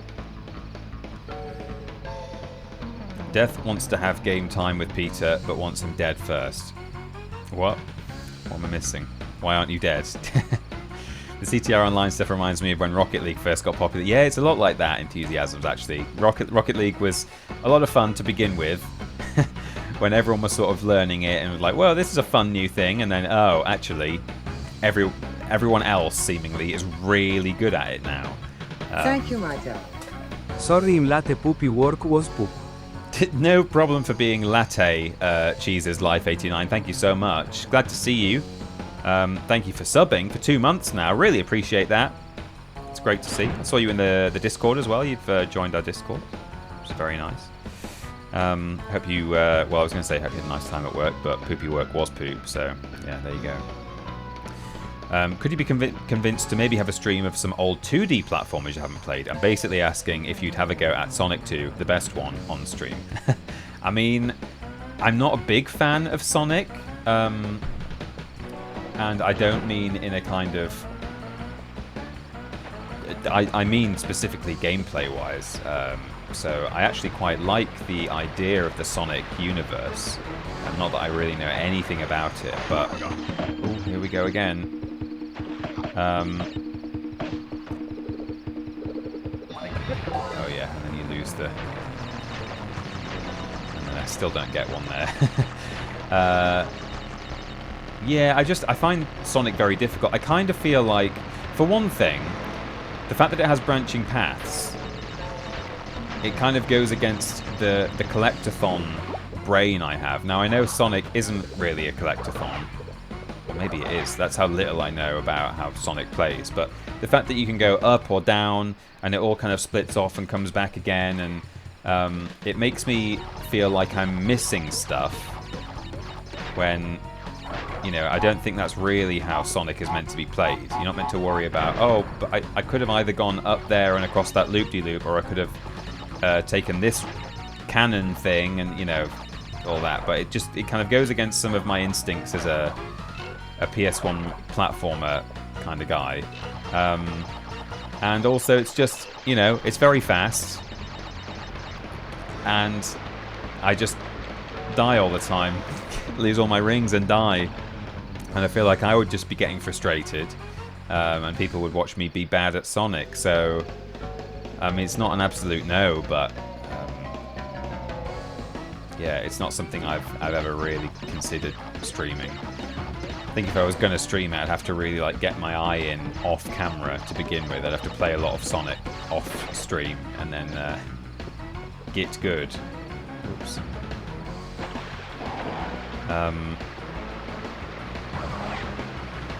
2D platformers in general. I'm a bit of a snob in terms of just presentation-wise. I just prefer seeing games in 3D. Even if it's 2.5D, so it's essentially the same as a 2D platformer gameplay-wise. I would still much rather play one of those and see that it looks 3D. You know, that's really snobby, isn't it? That's like, oops, that I don't want to be a flat gamer in a platforming sense. Right, we grab that. We head back here. We got masked, so I might just do that on purpose, to be honest. Right, was there some nitro here, though, is the question.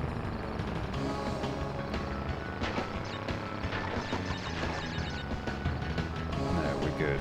Okay, we turn around, and now we can do all the jumps and get the stuff. Yeah, I've just never been a huge fan of 2D presentation in a side-scrolling platformer, generally speaking. I mean, there are very few hard and fast rules when it comes to my gaming opinions, if any, but it's something that's in my head. So I think there at the end... Oh, actually... Oh, no, I realised what I should have done. Hopefully this will take me back. Oh, it won't. I think I could have jumped across the water, and I think there's a gem in there for completing the blue route. So there's a gem for getting the blue route, just getting to the end of it, and there's a gem for getting all the boxes in this level. Now what I could have done is gone into the exit room of the blue route. Definitely not. No. I might try, see if I die, if I can jump back on there. I could have nipped into the exit room, grabbed the gem, and then left back out again. This probably won't let me retry, but I thought I'd give it a go. We've got to do this again. Oh, we're actually, yeah, I'm on the blue route here, I think. The music's different. Oh, good. I might have solved it. I'll show you what I mean when we get there. I don't have a mask this time, though, so I am going to have to get past these mines properly. Easy. So we zip back here, get all these boxes, and I'll show you what we mean when we get to the end. glad I thought to do that. I'm glad there's a checkpoint in this blue path. Oops.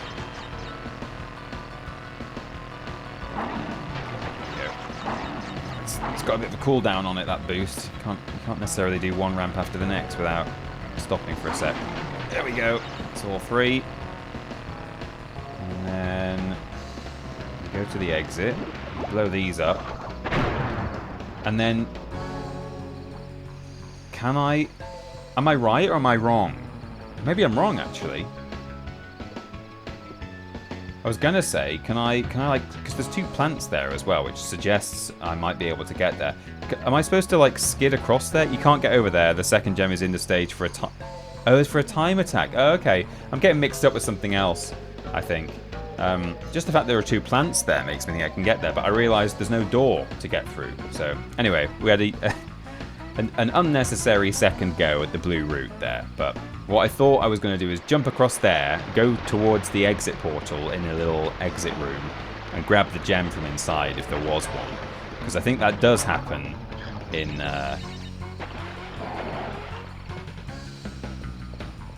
Certainly you can do, although there are no exit rooms in Crash 3, you can definitely do that where you go off on a certain route, and at the end of a certain pathway there might be a gem to collect, and then if you kind of death abuse or if you backtrack, you can then go and complete the rest of the level like I'm doing here, to kind of legitimately get everything else you were there for. So sometimes the game will be like, hey, great, you found this special collectible for doing this special route or path.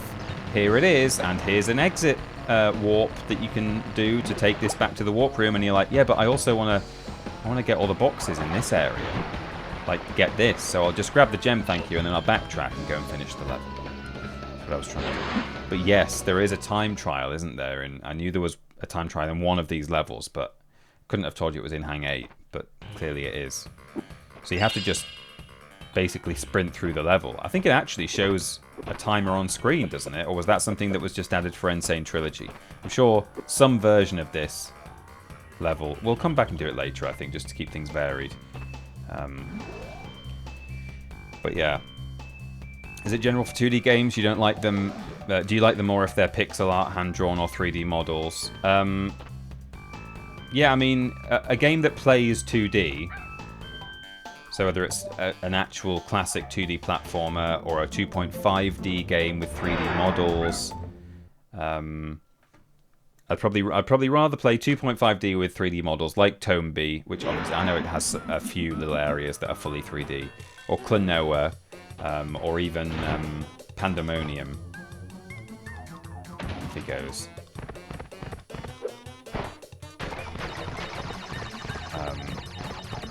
But yeah, it's clearly just, it's a me issue. You know, I shouldn't be discounting games that have, you know, 2D artwork just because they have 2D artwork. I know some of the best games in the world are 2D. That was an intentional death because I missed some boxes. You know, your Zeldas and your Marios and your early... I was going to say your early Final Fantasies, but they're kind of... You know, they have 2D artwork, but kind of presented in a 3D style, right? You can kind of wander around in... You know, like Pokemon is... Like Pokemon Red, for instance, is 2D in terms of its artwork, but you could argue that it's, you know, it's kind of a 3D game in the sense that you've got a world to explore, so... Yeah, there's lots of different ways of doing it, aren't there? But yeah, for me, I think just because I grew up with a PlayStation 1 when 3D was all the rage, and there, you know, there were some 2D games still at the time, but it wasn't as fashionable. And I think I've grown up with that kind of being drilled into me, and I'm set in my ways. So even, you know, some really good 2D stuff I kind of miss out on.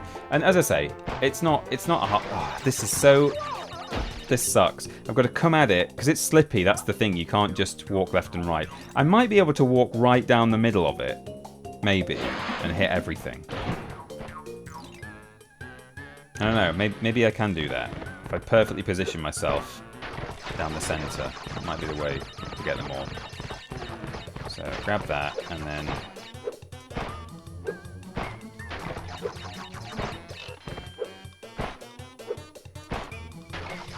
Nope. I was never into the Mega Man games, and then Mega Man Legends came out and brought a whole new dimension to the game. Yeah. You know, like I'd probably... If I was ever going to play a Metroid game, it would be an FPS Metroid game, for instance. And Castlevania, you know, I never played a classic Castlevania, but I really liked Lords of Shadow, was it called? Okay.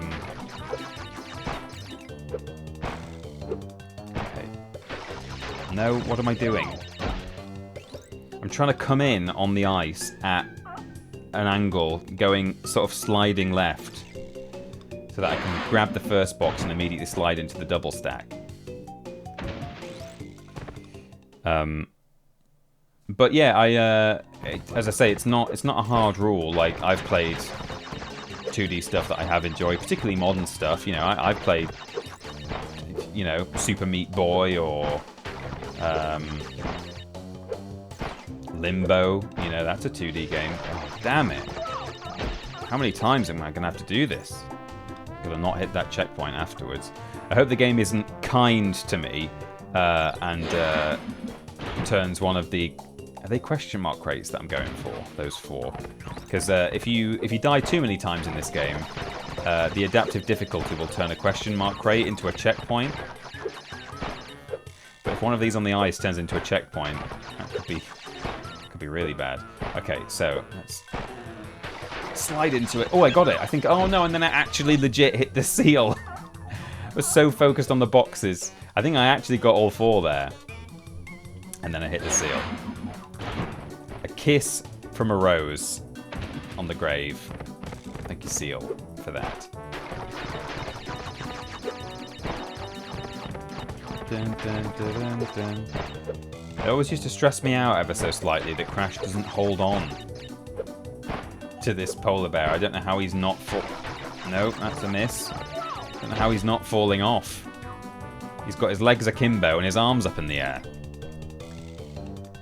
Little Nightmares is slightly 3D, Ed. Geometry Prime is one of the best games ever made. People do say that. I've never actually played it, but it does look like a lot of fun, and it is one of the games I'd like to try. I really want to play a lot more N64 stuff, because as I've said many times on the podcast and on stream as well, no, that's really tight. That's really tough. Oh, it's giving me a checkpoint, look. Told you. There we go. Well, at least I, Okay.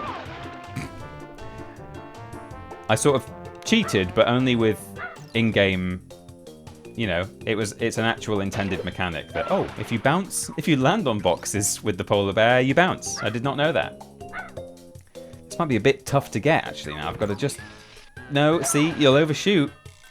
The ice physics, you will slide right over. I've got to just slightly adjust to the right, but not be pressing right once I touch the ice. No. I don't think I can not do that. I'm going to have to hold left when I get onto the ice to counter the super swing to the right. No. Maybe I've got to bounce on the crate, but hold jump when I bounce on it to escape. I can't do that. It's probably possible, but it's so... As soon as you get onto that ice, if you're holding right, which you are, in order to be able to... Oh, there we go. I got it. In order to be able to get to the right, to touch the box, you're going to swing, you're going to slide all the way to the right, like that. Okay, hopefully we're in business now. Some tricky crate placement there for me. Peter Austin, big lover of ice physics.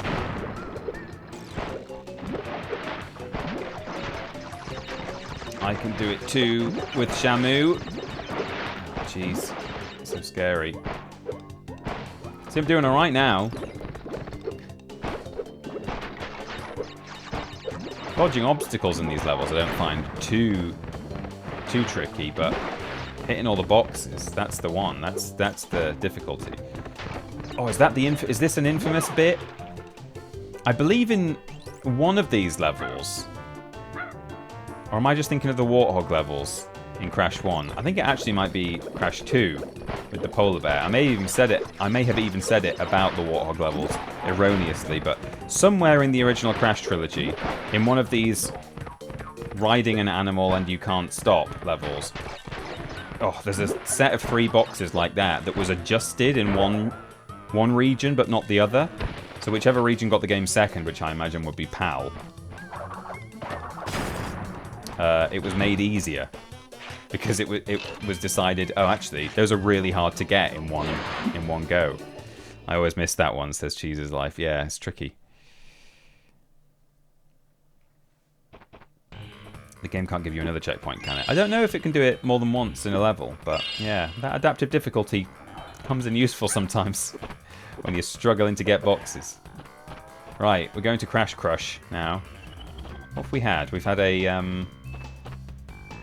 snow platformy level. We've had a snow running level with the polar bear. We've had a water one. And now it's Crash Crush, which is... What is this? Is this going to be a lumberjack one?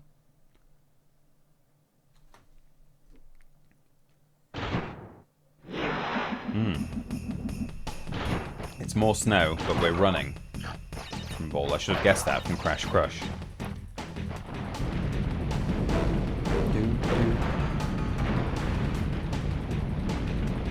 Oh, Boulder will get those, right? Yeah, I think so.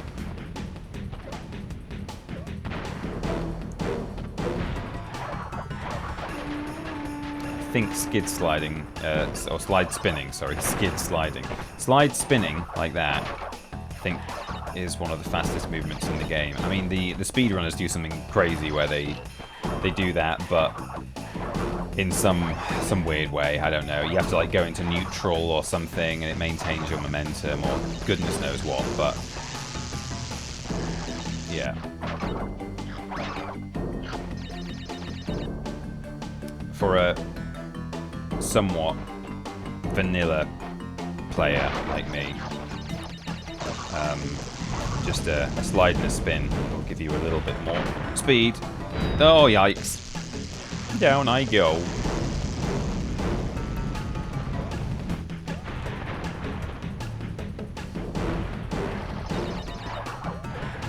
Oh, yikes, a lot of those. Hey, you'll be pleased to know if you're a watcher of the Hogs of War live streams or VODs. I've done a little bit of practice on that level that I was really, really stuck on at the end of the... I was just thinking about snow there. Ooh, I lived, bitch. I've done some practice on that level and I've worked out a pretty good strategy, so... oops, oh no. And then we've got at least some fun but easy levels coming up. So once I've kind of got that one out of the way... Oh, I was trying to get on top of that in case there's something above it, but we'll never know.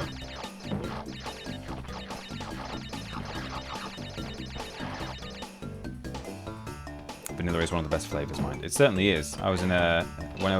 When me and Amy were away at this place with the dark skies, we went to the restaurant there, because it's in a hotel. I don't know if I said it was a hotel or not, but it was a hotel. Went to the restaurant. I just got vanilla ice cream for my dessert. It was great. They had, they had sticky toffee pudding available, and goodness knows what else. They had like 8 things. I was like, just vanilla ice cream, please. And it came with, it said you can have three scoops of various flavors, and it says comes with a vanilla tweel. Or Tiul. I can't remember if it was UI or IU, but T, for argument's sake, UI, and then they put LLE. I was like, I don't know what that is. What's a vanilla tweel? So I Googled it. For one thing, it turns out there should only have been one L in there, according to Google. But it's literally it was just a wafer. You know the wafer you get with ice cream sometimes? But it was fancy. So it was a twee. To you or something. In fact, I'm pronouncing it as though it's sort of French, but it may well be Italian. I don't know. Vaguely Mediterranean. I don't know. Ooh, can I smash that? Would the boulder have smashed it? I don't know. Is it going to break that one? It didn't. No, I can't die. Oh, Christ. We're one box short and it's out there. Can I glitch out of here somehow? Oh! The door opens.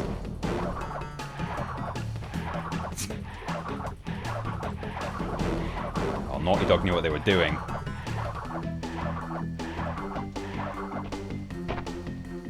Oh well.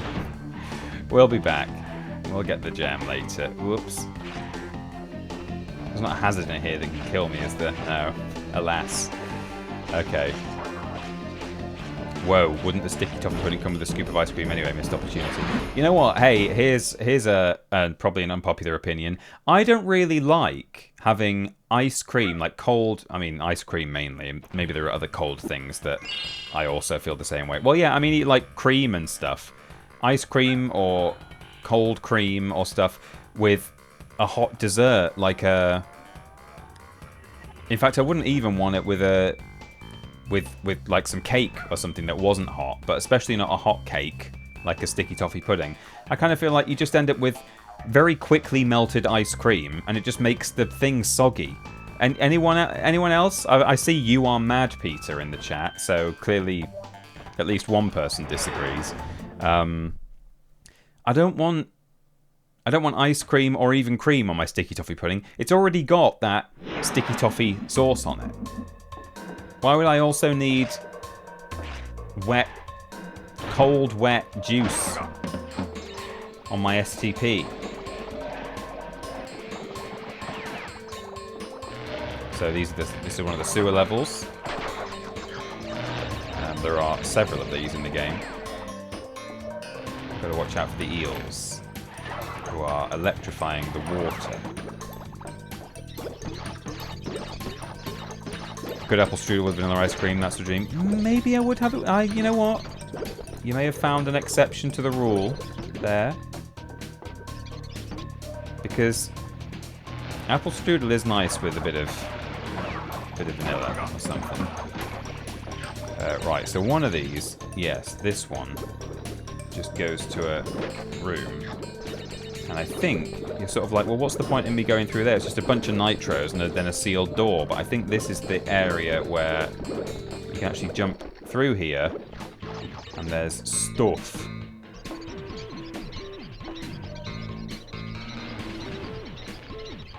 This is a secret route. It may have a coloured gem at the end of it. I can't remember what I'm here for. If it's just to get some boxes or not. Anyone else with me? I don't have to walk back like a chump. Anyone else at all with me that having a ball of ice cream on the plate with like a hot sponge dessert of some description, whether it's a treacle tart or a... Oh no. Oh, okay, sure. Right, I've used all my masks now. I've got to be careful. Oh, well, how am I supposed to... Okay.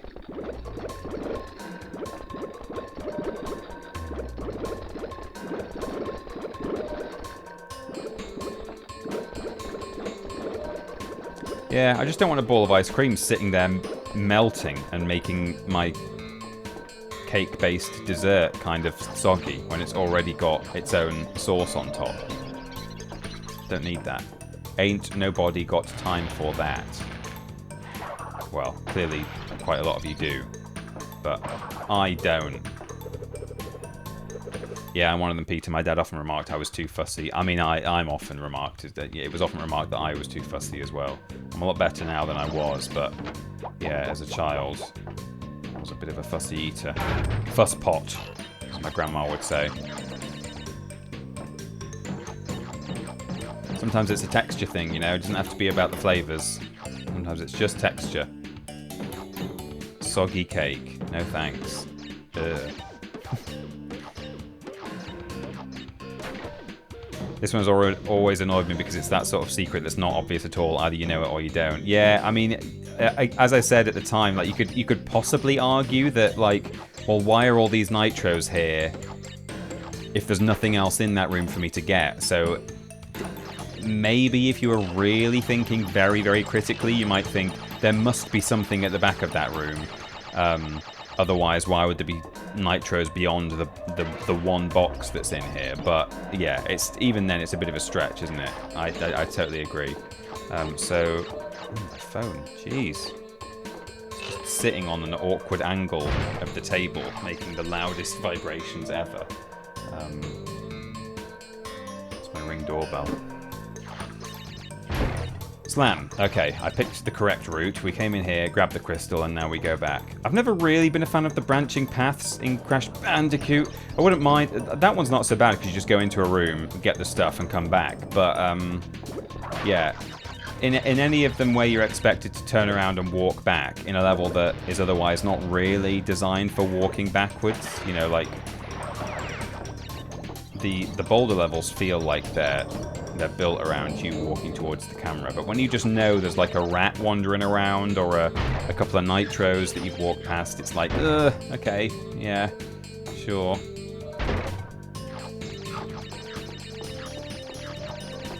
Oh, yeah, we've got monkey bars.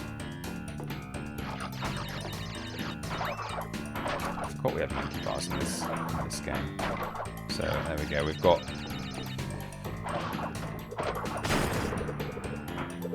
new mechanics. Well, we've already seen some new mechanics, haven't we? We've got our body slam and our skid jump and our surfboard thing. This, by the way, him swinging around, to quote Crash Bandicoot himself, like an ape, is exactly what leads him to do the weird impression of... I don't know, is it Quasimodo or is it John Merrick? Who says I... Because isn't it from The Elephant Man, the phrase, I am not an animal? But then... Talking about swinging around like an ape, is that not more of a kind of a Quasimodo? I mean, Quasimodo wasn't an ape either, but I don't know, actually. I never really thought... Maybe it's just because he said, I swing around like an ape, and then he says, I'm not an animal, because apes are animals. But you're a Bandicoot. But yeah, the raid alert we have on this channel is taken from a weird demo, or like not a demo, a weird ad, essentially, of this strange mo-capped Crash Bandicoot talking about all the new features in Crash 2. We'll watch it next stream. 25 crystals. You're on your way. I'm running low on power, so communication from this point will be difficult. Again, be wary of the pathways between warp rooms. Oh. Remember, I'm counting. We've got another boss coming up. He's warning us about the pathways between warp rooms. Okay. Peter, tell us a combination you love that others may find unusual in food. Oh, that's a good question. I'll have to think about that, but yes, I will. I'm not really a dessert person, to be fair, unless they're profiteroles. I will shovel them into my face. Hey, fair enough. I'm not necessarily a dessert person, but I'm a very, very biscuity person. Okay, let's do the boss fight first. I think this is Tiny Tiger, this one. So yeah, I don't like chocolate. That's pretty weird. Oh, it's still not... I'm so keen to fight Tiny. This is Komodo Bros. It bothers me, by the way, that people refer to these guys as the Komodo Brothers, when surely it's meant to be like the triple O sound. Komodo Bros. It even says it on their... Look, Komodo Bros.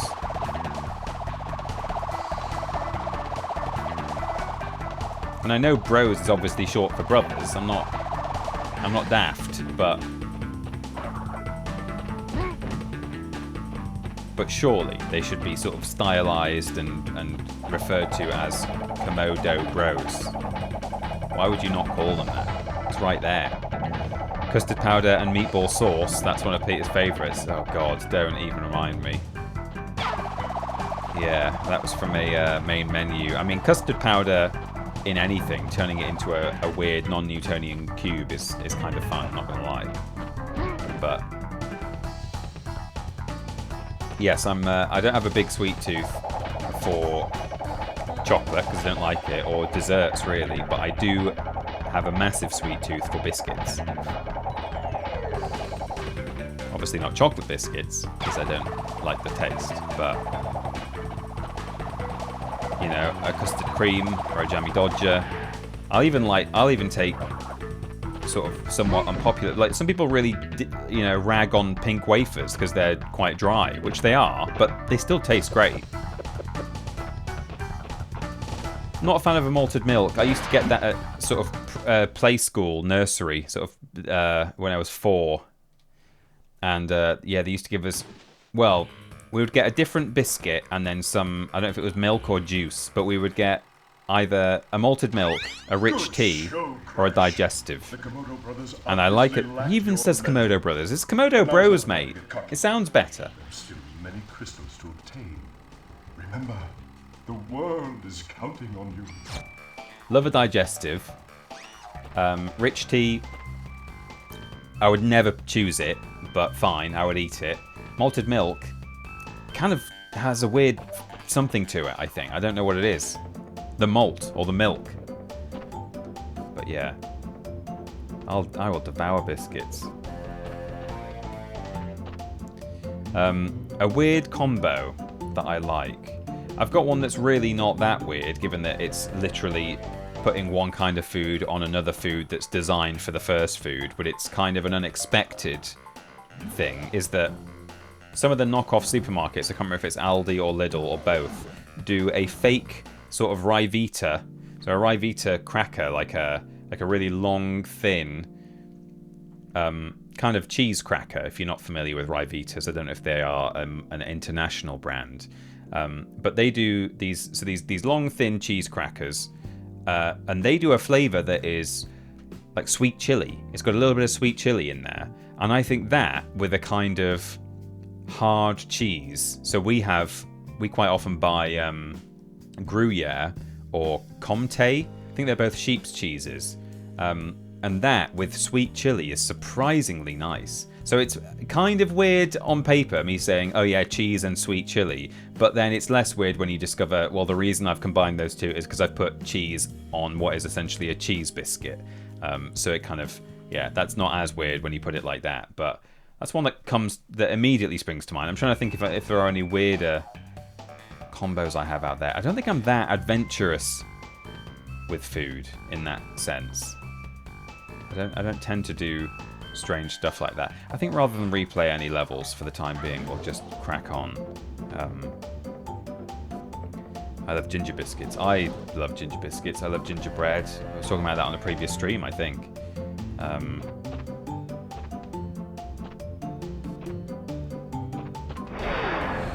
We're not wealthy enough or Tory enough to shop at Waitrose, but there is, in the nearest village to us, there is a Waitrose. You're doing incredibly well, aren't you? What a sexy player! In the nearest village to our estate, there happens to be a Waitrose, and so occasionally, if we're coming from that direction, we've been out for the day, because that's the direction you have to go to enjoy the countryside. The other direction is into town. So if we've been out in the countryside for the day and we're coming back, and it's like, you know, 5 p.m. or something. Oh, this is the one with the timer. I'm not going to go for it. For now, I'm just going to focus on collecting boxes. I might just get it by chance, but probably not. I think you have to basically not stop for any boxes at all. Oh, the mask saved me there.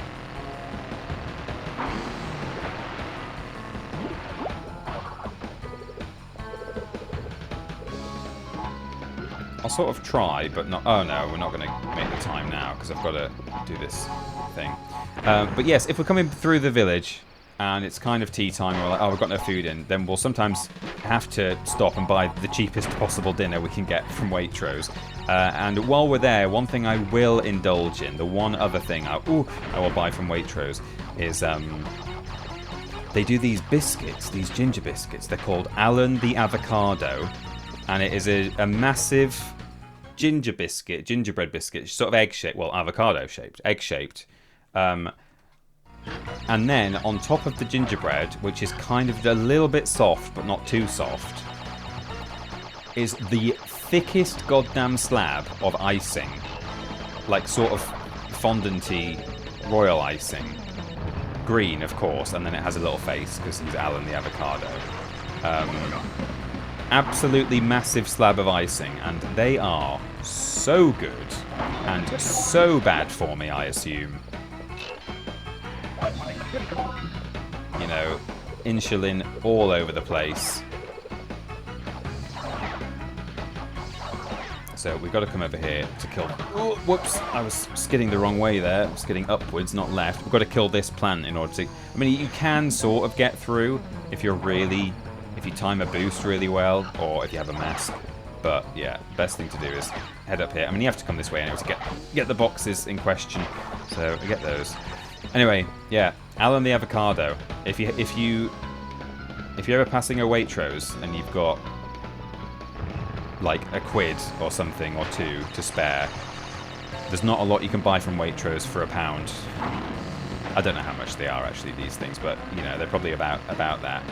Not a lot you can buy from there with sort of pocket change, but a very, very tasty and unhealthy ginger biscuit you can get. They do other ones as well. They've got these like shortbread panda faces that also have icing on them, but I'm in it for the ginger. Boom. There's our gem. We worked hard for that, and we did well. I tried peanut butter and mayo sandwich as a joke, and it was actually good. That's insane, Nath. If I had cheese, I'd try that for lunch today. Oh, cheese and honey sandwiches. You know what? That doesn't sound as... When you really think about how that would taste, it doesn't actually seem like it would be as bad as it initially sounds when you read it, or as crazy as it initially sounds. Is a chocolate chip cookie a biscuit or a different category? Because I fucking love those. I would call it a biscuit. I guess in the sense that, you know, in America, all biscuits they call cookies, don't they? Whereas here, yeah, we have a distinct word where cookie is actually something that is chocolate chipped, and biscuit is you know, something else. But I still think that in the same way that they would say cookie for everything, I think our cookies, though they are have a distinct definition, would fall under the umbrella of biscuit. That's how I feel. It's like how a hot dog is a sandwich, right? Is a hot dog a sandwich? I don't know. Is a burger a sandwich? Yes. So therefore a hot dog must be, right? I don't know. I don't know. Gingerbread that is soft, love it. Yeah, it's so good. Baked bean on crumpets. I've had cheese on crumpets before, which is nice. Again, it's not crazy, is it? If that's the wildest thing I can offer. Oh, I've had cheese on a crumpet before. Oh, I've had savoury pancakes. I've had cheese and bacon on a pancake, which again is also not that crazy. In a lot of countries, they eat that. It's a very commonplace thing, but for some people, it might be something they've not done before. They might have only ever had sweet pancakes. I mean, like thin pancakes, like, you know, sort of crepes.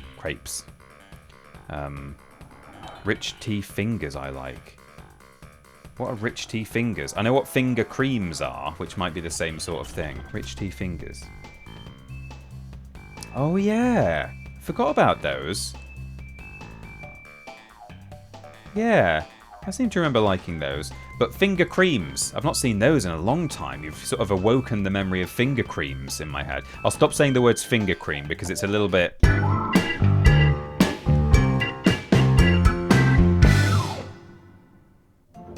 Isn't it? People say that about Super Mario Bros. Too. Yeah, Komodo Bros. That's definitely it. That's what they're called. Fuss Pete. What is the other thing? There's something Pete. You're doing incredibly well, aren't you? What a sexy player!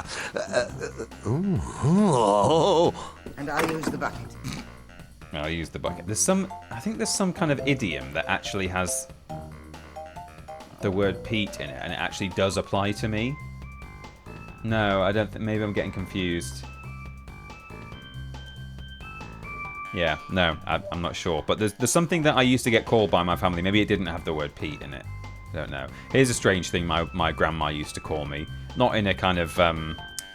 she wasn't having a go. It's just a reference that she was making that was completely lost on me. I used to whistle a lot as a kid, which in hindsight must have been quite annoying for everyone. But when I was sort of 9 or 10, I realised I could whistle quite well. I used to wander around whistling all the time. And sometimes if I was walking through my grandma's house whistling, she would go, "Whistling Rufus!" Because I think Whistling Rufus by Kerry Mills? Or is that just someone who's done a cover as Kerry Mills? It's a song composed by Jimmy Shand. I think it's a really, really old song. Hang on. How old is Whistling Rufus? 1899. It's currently 126 years old. My grandma, who was not born in 1899, I hasten to add, she's a war child, used to just say, "Whistling Rufus," if I was whistling around the house.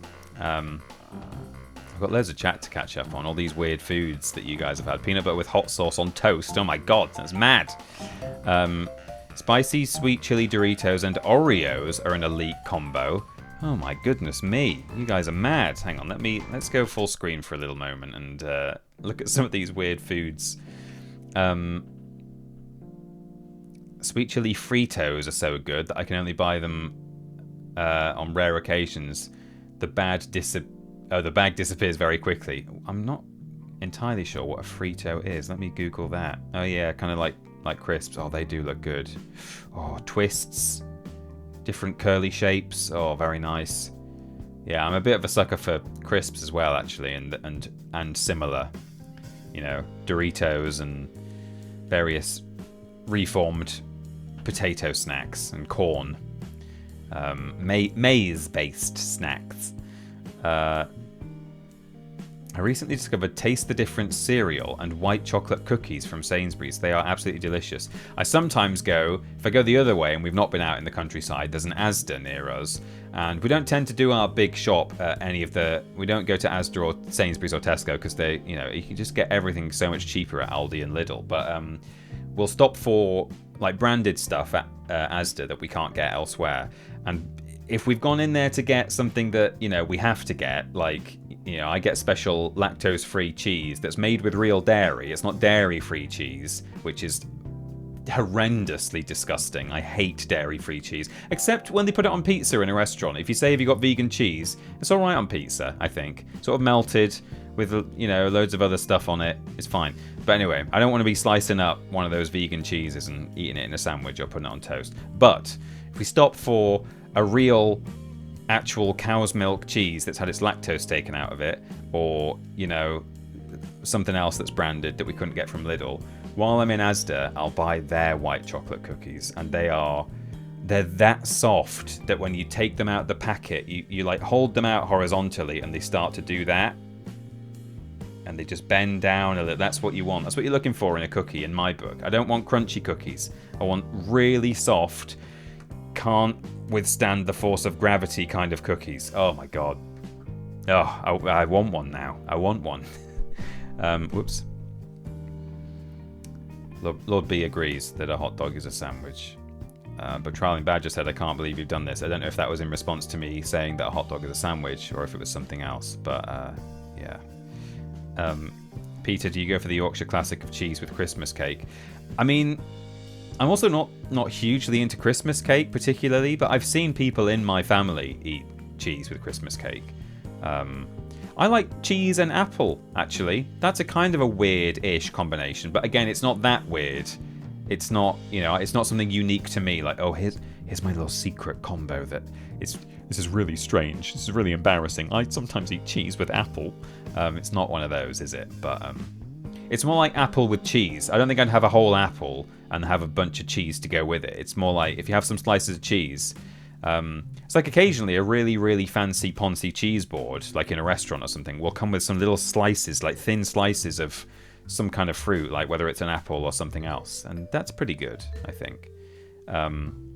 For Pete's sake, Sneaky Pete, Tiny Pete, Big Feet, all those phrases are big in my family. Right, let me catch up on chat. I'm so far behind. Yeah, here we go.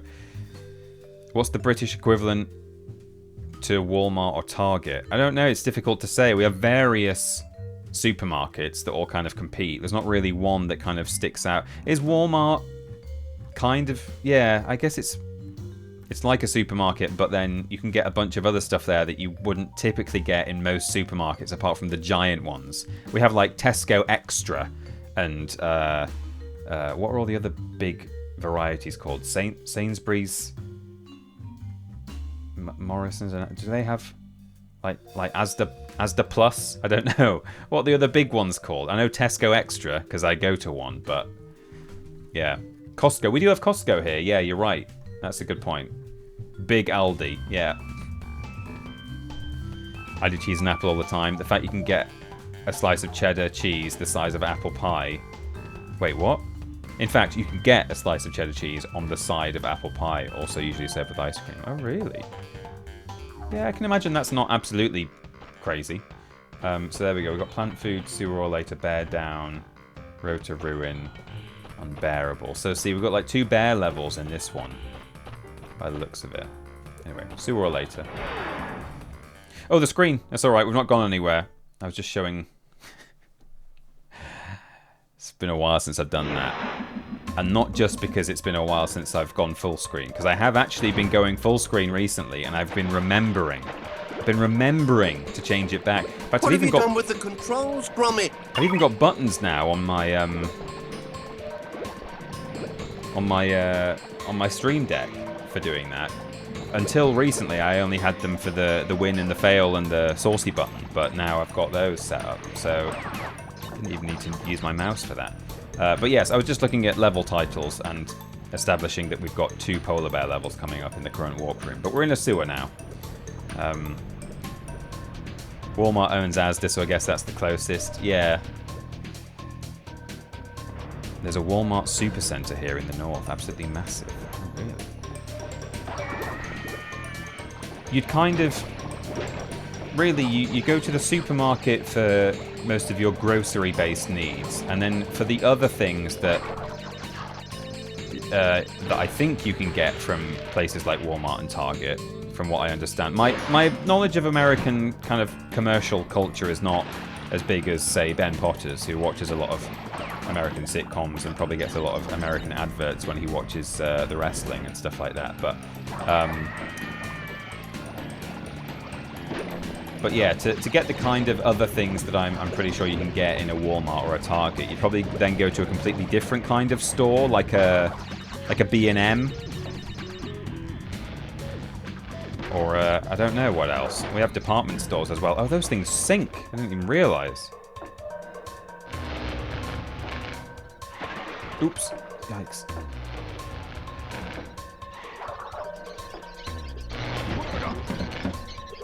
A merry Ben Potter, yes. Peter loves pushing his buttons. I mean, I actually forget that I've got this thing in front of me, so...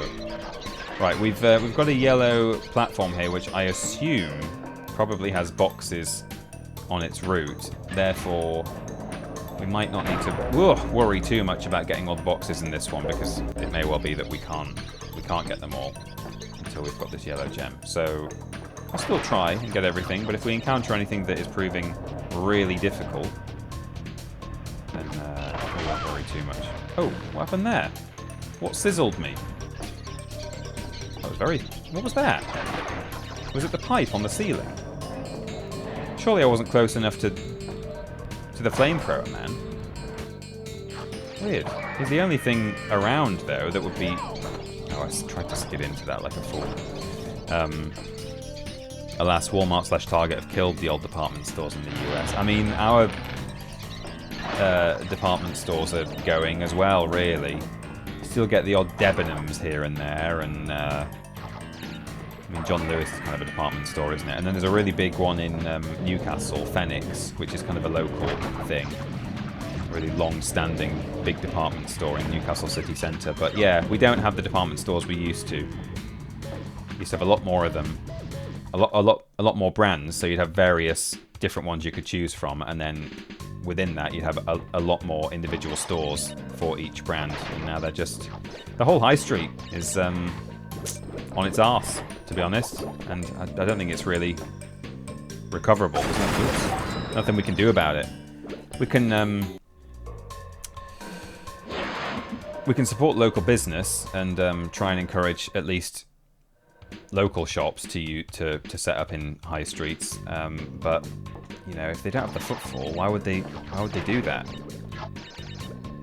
But I don't think we're ever going to see the kind of high street again that I grew up with, which in some ways is no bad thing, because the kind of high street I grew up with, or that I'm talking about, is one that had a bunch of brands on it, you know, chain stores. It had a Game and a WH Smith's and a Boots and a Woolworths, and you know, for a long time people were bemoaning the existence of places like that because they outcompeted all the small stores. And I agree, you know, I think that's a real shame that so many small independent businesses were affected by big brands like that. But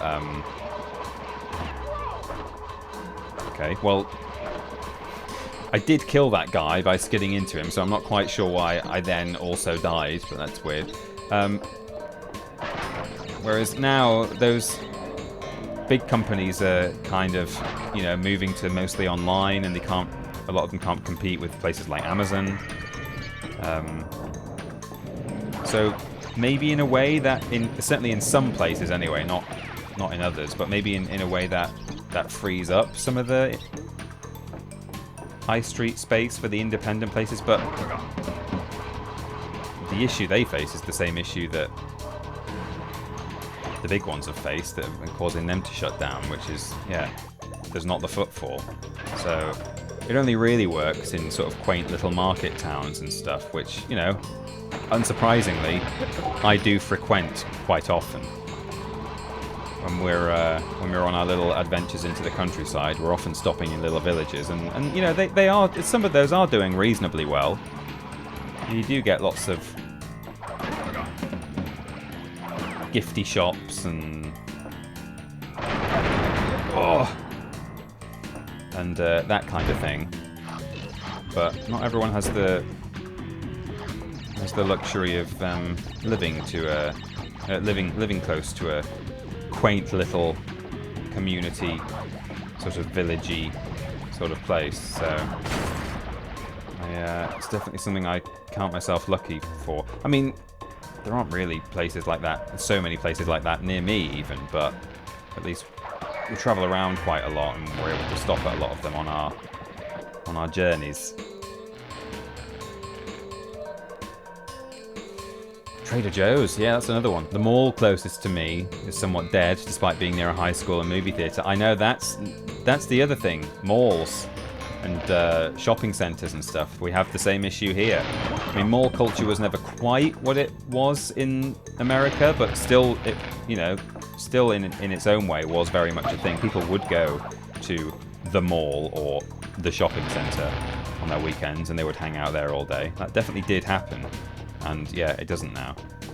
Here in the northeast, we've got the Metro Centre, and you know, it's still busy-ish in the sense that you don't look at it and think, wow, this place is on its knees and will be closing down soon. Like, you go there, even on a weekday, and there are people wandering around, but it's not what it was. There's a department store near where my mum lives called Morley's. It's crap, though. I grew up in the suburbs outside Minneapolis. Our high street was the local mall. Now that's dead as well. Yeah, I know, like, a lot of American towns don't really have high street in the same way that we did, because of the way that settlements have developed in a different kind of way, I guess, over time. But it's a weird situation where actually going to the big shopping centre near me feels like I'm supporting local just because it's the same big shops but in person instead of online. Yeah, now I agree. Like, I don't like that I like to go to,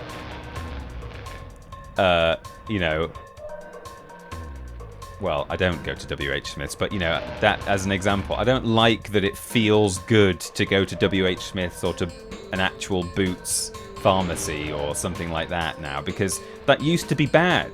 And it still is bad. It still is bad. Because, well, it sort of still is bad in the sense that you should be going to a nice little independent stationers, but there aren't independent stationers anymore because we were all going to WH Smith's. There's not really, there aren't really small pharmacies. There are a few small pharmacies, but there aren't really small pharmacies anymore, or cosmetics shops because we all went to Boots. So now we've kind of moved on to the next level where, oh, if we don't support these faceless high street chains, they're all going to go out of business because of mega corporations that aren't even based in the UK. And then one day we'll be saying, oh, if you don't support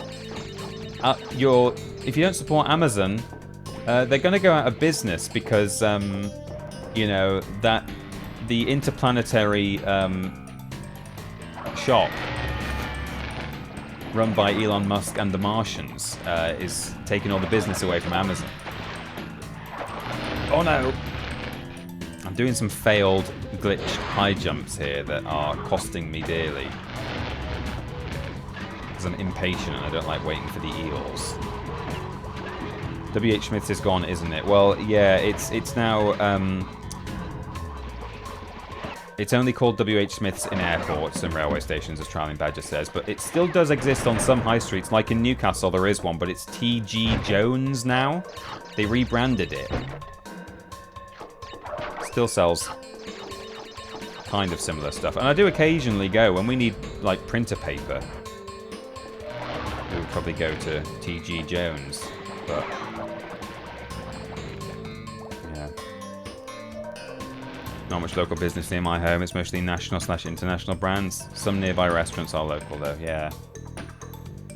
Village I have.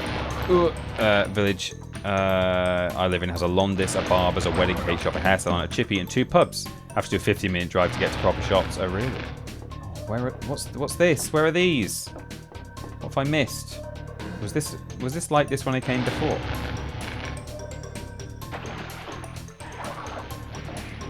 Oh, damn it.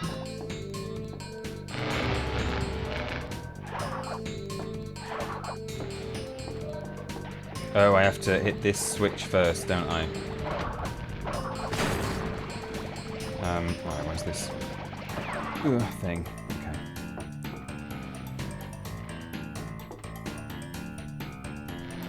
Ryman's, yeah. I never really used to go to Ryman's because I don't think they had one near us when I was growing up. So it was always W.H. Smith's. Oh no, get out! You know, it's like, that's a good example actually, is Waterstones, or Waterstones, depending on how you say it, bookshop. You know, now I feel good when I go to Waterstones and support them because they're an actual bookshop where you can go and smell the book smell, and if you're that way inclined, need to take a shit, because that's apparently a thing. It's not just, we talked about it on Podiots, how there's this phenomenon that is even, I think, named in Japan, ? I think it was Japan, where apparently some people, when they go into a bookshop, or maybe a library as well, they feel the urge to poop. But I've seen... Oh, that guy's flamethrower lasts so long. I was convinced by the time I got there it would be done, but no. Now we're going all over again. But I've seen clips on the internet now from Westerners. I don't know whether they're from the UK or US or Europe or whatever, but doing bits on like TikTok or social media platforms where they're saying, ah yes, stepping into the bookshop and needing to take a shit. Like, whoa, okay. It's not my lived experience, but clearly it happens. Yeah, so Waterstones now, it's like, I'll go in there to buy books, and I feel good that I'm shopping there and not Amazon, because they've had a few scares, I think, Waterstones, financially. Ooh, they just respawn, apparently. But, you know, even better if you can support a local bookshop, if you've got one. And there is one near, like in the village where my parents live, so whenever I'm there, if there is a book that I've been looking for, I'll go and support that one. And actually, there's a nice village near, well, it's not that near, but, you know, relatively near me. It's outside of Newcastle. A nice place called Corbridge. Village? Town? I think village. And that's a really nice bookshop in it. And if we ever go and visit Corbridge, we'll always stop at the bookshop. So, yeah, it's kind of a bit of both now. It's like, yeah, I'll support the local independent bookshops where I can, but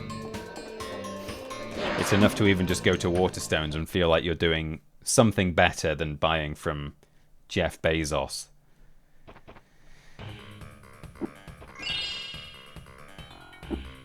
I think I might be wrong, but I think the Waterstones owners are not even that evil as corporations go. They may well be. I'm not sure. Intensely Creamy. I just, you know, it's just having any kind of physical bookshop, almost regardless of who owns it, is nicer than buying online, I guess. And found detailed schematics for an improved Cortex vortex and a suspicious-looking space station. I'm not sure, but Cortex might be trying. He's got an improved Cortex vortex and a suspicious space station in his plans.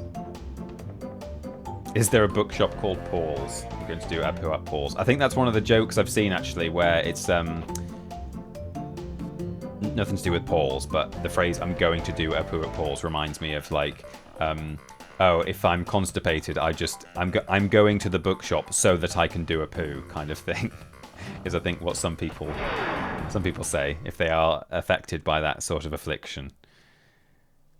I lived in a small town around the Midwestern USA. Their high streets have really struggled over the decades. If they have a tourist trade, you can get local tourist shops and restaurants, but most practical businesses are national chains. Yeah, that's the thing. That's partly why, well, it's mainly why these, as I say, these quaint little villages and things in the UK do okay in terms of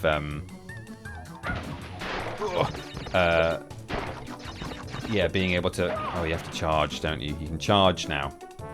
Well, you've always been able to charge in previous bear levels, but especially now you have to.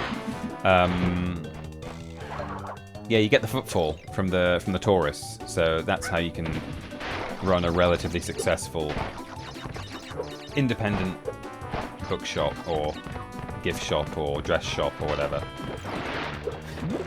Can you tell I go shopping with my wife? We go to the bookshops together because we both like books. We go in the gifty shops because, you know, everyone likes to have a look around at little trinkets. As long as they're not mass-produced tats that you see in every... Oh, did I hit the checkpoint? I think I did. And then she'll be like, can we just look in this independent dress shop for a bit? Yeah, of course we can. Am I, do you have to hold the charge button? Or am I just... I'm pressing square, but maybe it's circle. I'm going to try... Oh, it's not square at all, is it? No, it's not. I've been pressing it. I managed the first jump without charging, even though I think it's sort of intended that you do use the charge button. Oh no, it's one of these now. I nailed it first try, and now I've got to...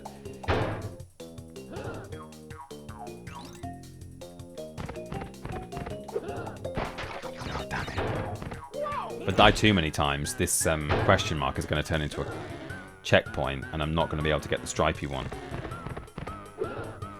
There we go. I do have a real issue with the ice on here, and it's probably just me. I'm probably like way worse at it than other people. There's the charge. So, that's it. God, I didn't expect us to be talking about the state of commerce today, in today's stream. Talking about how we can look after small businesses. It just feels... So, the worst part is that, like, there definitely was a time... Oh, there was a box there. Oh, and I just hit a checkpoint, didn't I? Was that a checkpoint? There's a little box hiding between the... well, there we go. I'll have to come back and do this another time. There was a time when you did have the choice where you could say, well, I'm going to support local businesses. Whereas now... It just feels so impractical, and quite often there just aren't the local businesses to support because the battle's been lost, I'm afraid, in a lot of areas, and the big ones have moved in and are themselves struggling now because of places like Amazon, and so there aren't the little ones left over to support. What a depressing thought. I've always said actually that this channel was supposed to be, hey, let's forget that it's 2026. Let's have a nice time. Oh, all the way back here. Okay, sure. Let's have a nice time and forget about the terrible state of the world. And here I am saying, hey, I hope you all know that it's too late to save independent shops. But, you know, I guess what I'm just trying to point out, like, I'm not trying to be really virtuous and say, yeah, let's let's all support independent businesses. I'm like also flagging up the fact that as nice as that idea is, some people don't have the option anymore. So it's very easy to say, let's do it, but you can't.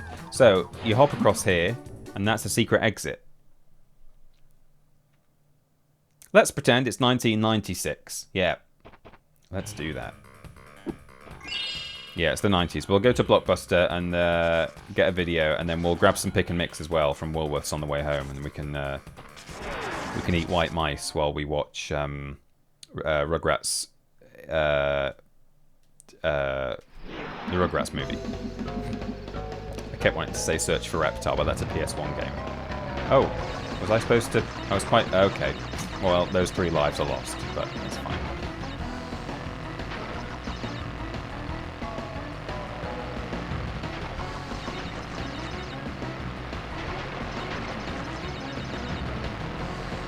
Ooh.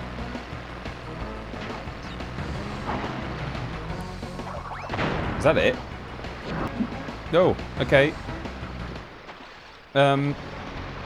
Wait, I don't have to. Okay. Now I can get all the boxes in this level. I'm assuming there's nothing back here, but I'm just gonna make sure. So yes, now we sort of do this whole level from start to finish. And we can hopefully get the gem, because we've grabbed a few boxes that were outside of the bounds of the game. Outside the bounds of the level. Lost in Paris.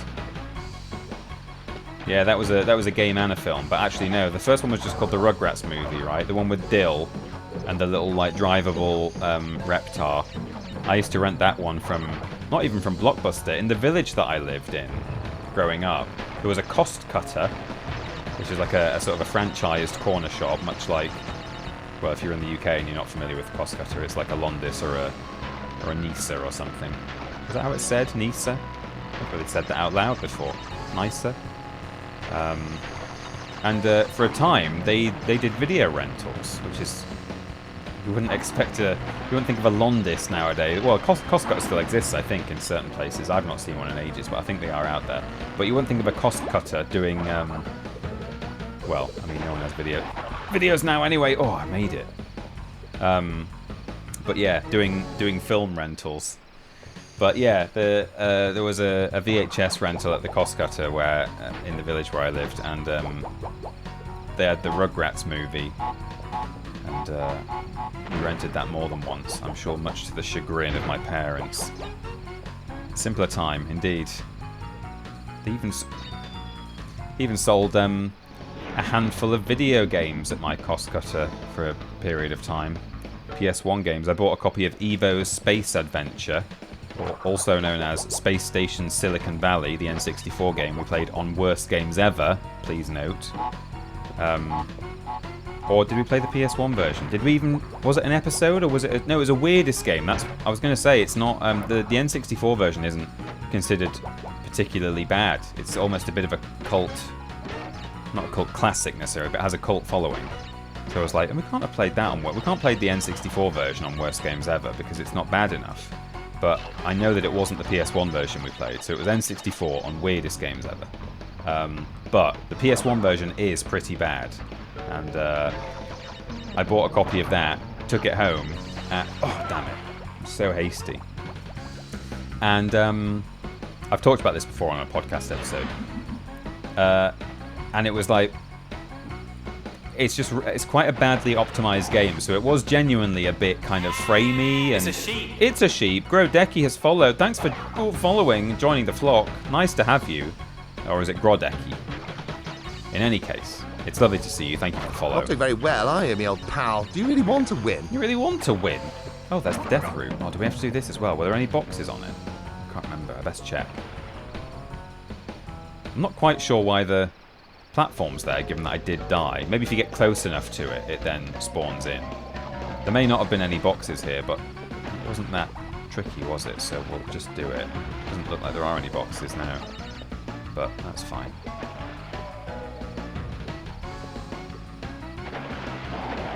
Oh, big jump.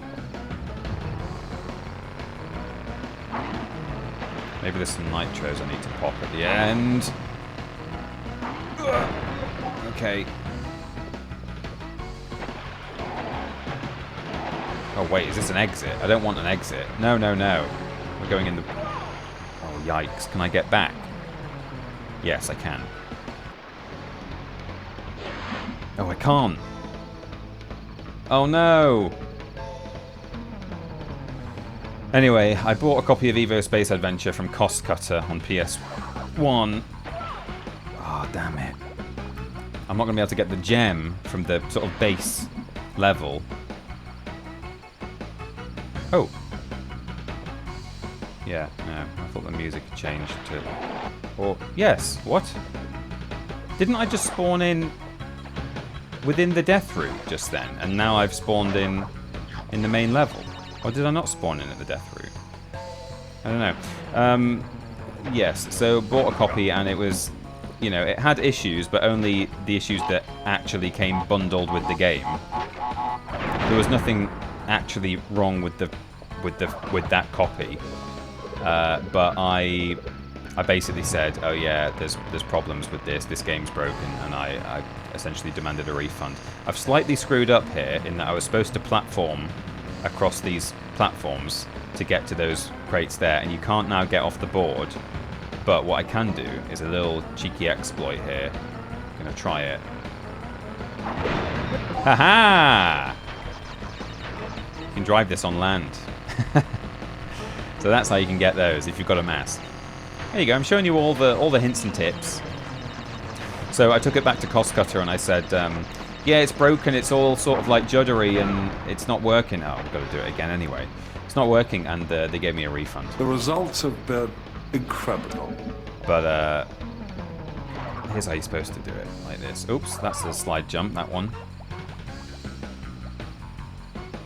There were no boxes in the death route, no. I don't think there were. I could tell by all the fruit that was loose. Loose fruit. Anyone go to school with loose fruit? Oh, yikes, okay. I feel like I say yikes a lot lately, but there are just so many reasons to say yikes. Maybe I need a little emote that just says yikes, and then every time I say it, you can spam it in the chat, and it'll help me realize how often I'm saying it, and then maybe I won't say it so much. Oh no, there's a... Oh. Okay. Oh god. The blind jump. A fruit loose, a boot this hoose. Yes.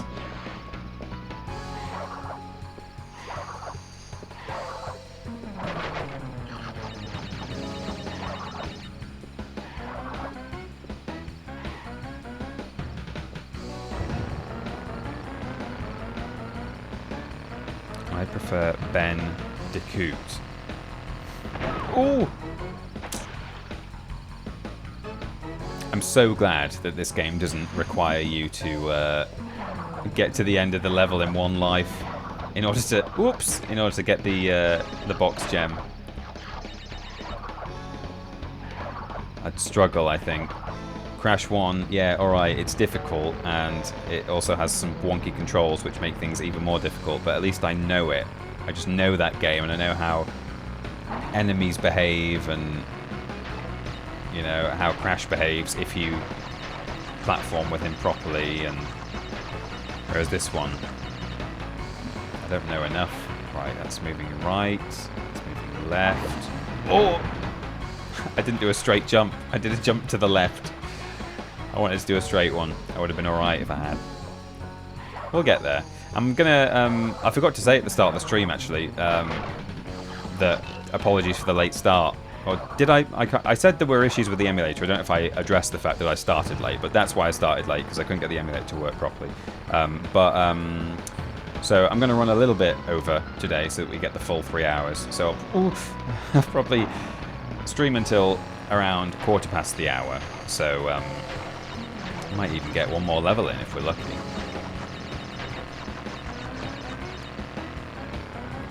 Imagine if that was still a thing. Yeah, okay, it's moving left, it's moving right, moving left.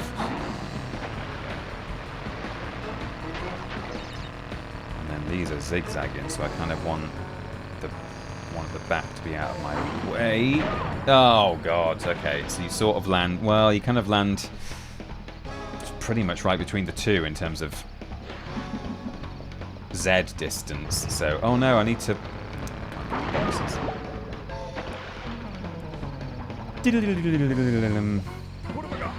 Oh, he's giving me a mask now. The sympathy mask. Hey, it's all... Oh, whoops. It's all part of the... It's all part of the in-game system. It's not cheating if it's an actual mechanic. Oh, that was just a dropped jump there. I'm not saying the controller dropped it, but I'm just saying I didn't get an X press out of it. Either I pressed it at the wrong time, or maybe the controller dropped it, but there we go. Okay. So. Okay, well there goes my mask. Ugh.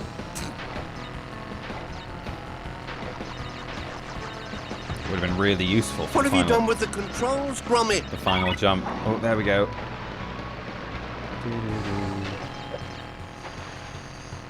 I just did a blind jump there. Could you tell that I was not? Didn't think that one through at all. I was like, I'm just going to go. I'm just going to jump. Right, this better be a gem now. It is. Thank goodness. Hard work paid off once again, as did the adaptive difficulty. Thank you, Benson Boy.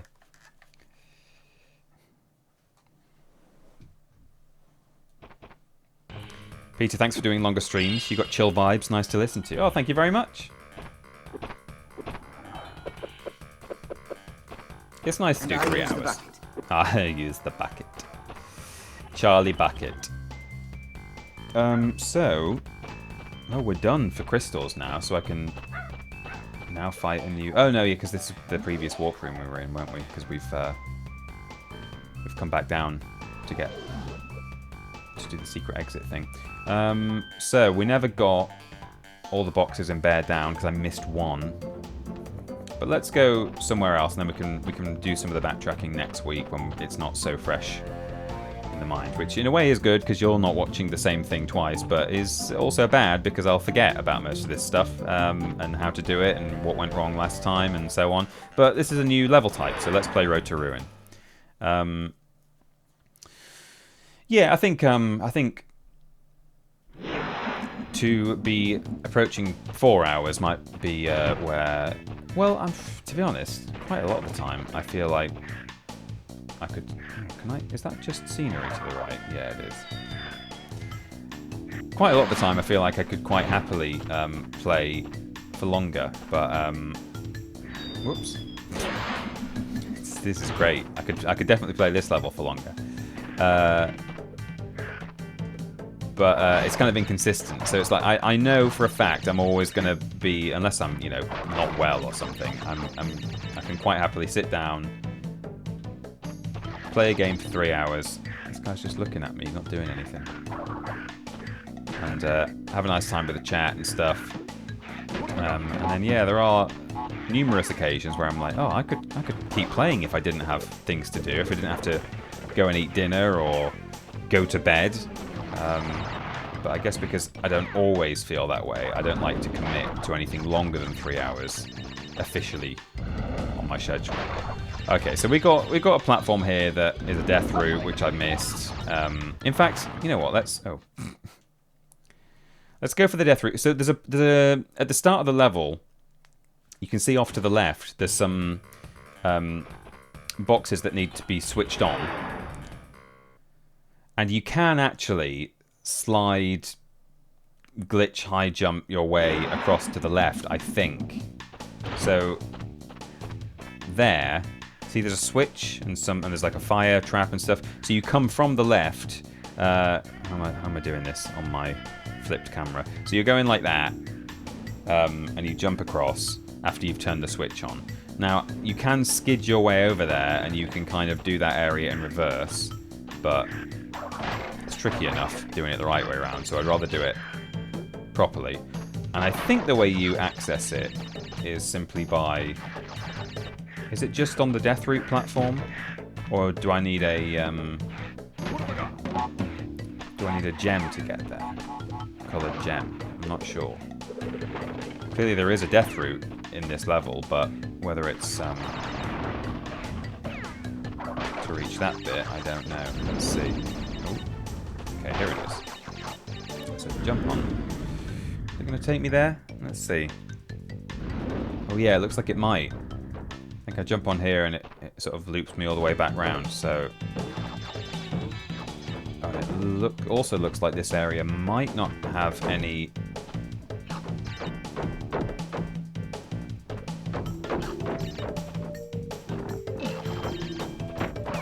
boxes. It's just fruit and lives and masks. So probably at the end of it, we're just going to get a coloured gem for completing this area. Otherwise, what would be the point in being here if there are no boxes to collect? So we should be able to get ourselves a nice, tasty collectible. At the end of this. This level has an alternate entrance for that other part. Oh, right, okay.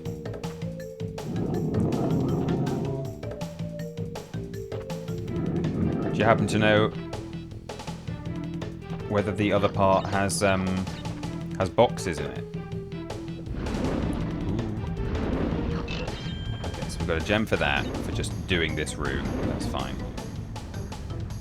Yeah, what's in the other part? Is it a coloured gem, or is it boxes that count towards the box count? Like, how much do I need to worry about my boxes at this stage?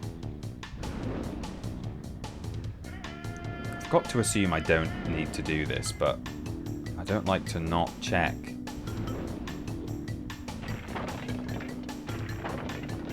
Oh, see, I missed this stuff. Oh, I missed a load of stuff. Gotta backtrack. Right, so where was it? Was it over here? Ooh! Oh god. I think it was here, but I'm just gonna quickly...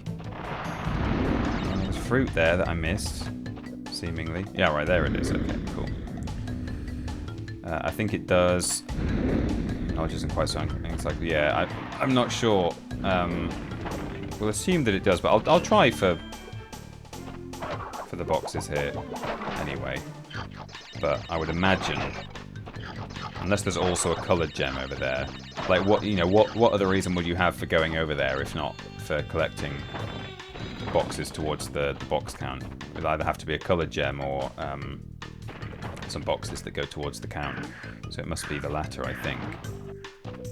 But we'll grab what we can. I mean, we want to get up to 99 lives anyway, so I shall do my very best to remember.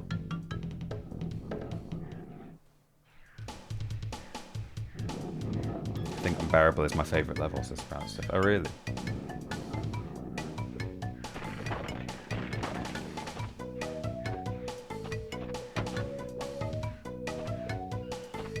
This one's kind of a weird one. There's just some switches. You just do that and then you move on. It's kind of strange. Oops. Oh no! Okay. Oh, the life. For the life of me. It's gone. I think these should just reform. Oh yeah, there we go. Would you do a Crash Bandicoot challenge against Rosie Caddick? Both being Crash Bandicoot fans. I mean... I would, if it worked for us to do that. At some point this year, I really want to go down to the southwest of England and catch up with various friends I've got down there from, mostly from my time at Yogscast, but also, Rosie lives down there. Obviously, Mikey's down there now. I say now. He's been down there since Idiots is what I mean. And then yeah, I've got friends from the Yogscast offices and stuff. So I want to head down there for sure sometime. And it might be fun to. I mean, I've said I'll definitely go hang out with Rosie and Nico when I'm there. But dare I mean, very presumptuous of me to even assume, but it might be possible for me to go and do some buddy games with them, because of course Rosie and the rest of Buddy Games, they play couch co-op. That's their thing. That's their USP. And so, there's not a lot of couch co-op that you could do in the kind of Crash Bandicoot sphere or Spyro sphere, but potentially some Crash Bash or some CTR. We could play that competitively or cooperatively. Or we could just... I mean, I've seen her play... She played Beyond Good and Evil. With... oh, who was it? There's a couple of people. Was it? I think it was Amy Mallet. Amy Mallet's a big fan of Beyond Good and Evil, isn't it? Is it Amy Mallet who's got a jade tattoo? I think it was her. But yeah, they played single player Beyond Good and Evil on stream, so you know clearly they're up for playing single player stuff on there as well. So yeah, maybe me and Rosie could sit down and play some Crash, either competitively or passing the controller or something. Always up for collabing with people, especially people I know one way or another through the industry. You know, it's nice to have people who, you know, I genuinely do consider kind of, you know, in a weird way, sort of colleagues, if you like, even though, you know, in some cases we've never even met before. We might have worked together remotely, or maybe not even that, or we've just both worked for two companies that have worked together, but we've never worked together ourselves as individuals, you know. And Rosie's one of those people who we've never, I'm sure we've not met in person, but there's just a lot of kind of, there are a lot of kind of connections and crossovers and things like that. And Nico, geez, was the intern at Yogscast at the time, her partner. So yeah, it's all kind of, you all kind of know each other in certain ways. And yeah, there's people who joined What Culture after me and Ben left, who we now consider to be, you know, people that we could potentially collaborate with, or, you know, that we would at least kind of interact with a lot on social media and, you know, chat like as though we're real life friends, even though we've maybe never met before, you know. So it's nice that we do live in this connected world. You know, there's a lot to it. It's got a lot to answer for in other ways, kind of, you know, the digital age that we're in, such as the destruction of the high street. We're back on that somehow. The hot topic of the soapbox of today's stream. But you know, there's also an awful lot to love about it. I mean, it's given me a job for a start. You know, if the internet didn't exist, I'd be out of work. So, but yeah, on top of that, not just having the job in the first place and being able to share stuff to an audience over the internet, but also then being able to collaborate with people and meet people online in that way. It's nice. So this was the first Crash Bandicoot level, or Crash Bandicoot 2 level I played. It was in that pub I've talked about where they had a PlayStation set up in the kids area. And I think it was either the full game, or maybe there was a demo for Crash 2 that included this level. I'm not sure. What a great combo someone came up with. I just saw those crates and thought, need to break those? No. Chatting to people on the internet you've never met? That's weird. We'd never do that. Yeah, I mean, yeah, like the whole community. You know, it's going to be really fun to see. You know, for us to meet people at the Podiats live show, but also just to see this whole community of people have the opportunity to get together in person and meet each other for the first time. In most cases, a few people have met each other when they've come to see us at conventions and stuff. When we've been to, you know, Insomnia or Gamescom or EGX or whatever, you know, we've occasionally had fans turn up and kind of hang around in a little group with each other. Damn it! But that will really be a chance for literally hundreds, as many as sort of 262 fans, if every single person hung around till the evening. After both shows, to all get together. I mean, it's not going to be all those people, I'm sure. And I imagine there may even be a couple of dropouts on the day who can't make it to the show. But, you know, that kind of ballpark. Right, so here's a good example, I think, of... Is there a gem to collect here? No, there's not, but... So I've got my crystal, and this is the exit. But if I head back this way... Oops. No, we're going to have to do that final bit again. Am I in the right spot here? Or is it the bit where the bridge doesn't get broken all the way? There's like 3 planks left. Maybe I'm trying to do something here that is not right. Any fans of Crash 2 confirm that turning around and going backwards that way is something that I can do. And then the little polar bears hanging around at the back, going. You've got it right for the secret exit. The bridge being broken is the boxes you're missing.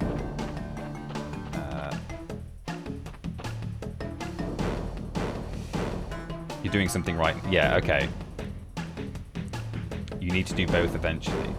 Oh, I see. Yes. So this bit. Oh no. Am I? Hang on. I am doing something right. I'm just failing the jump, right? What I'm doing there, right, is correct. Yeah. And then that takes me somewhere else, right? And that is where there's something about the bridge being broken. I think that's is that something. If it's a skill issue, that's fine. I just want to know that I'm actually trying to do the right thing.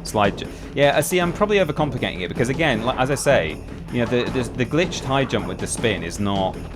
It's not an intended mechanic.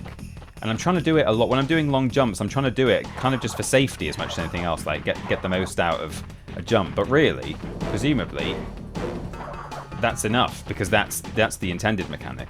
So yeah, you head back here, and you meet the little polar bear, and then the game hangs, and then it takes you somewhere else. And then there's a bit where the bridge doesn't break all the way. So, I think, in Totally Bear. Yes, I see. It's 2 different levels.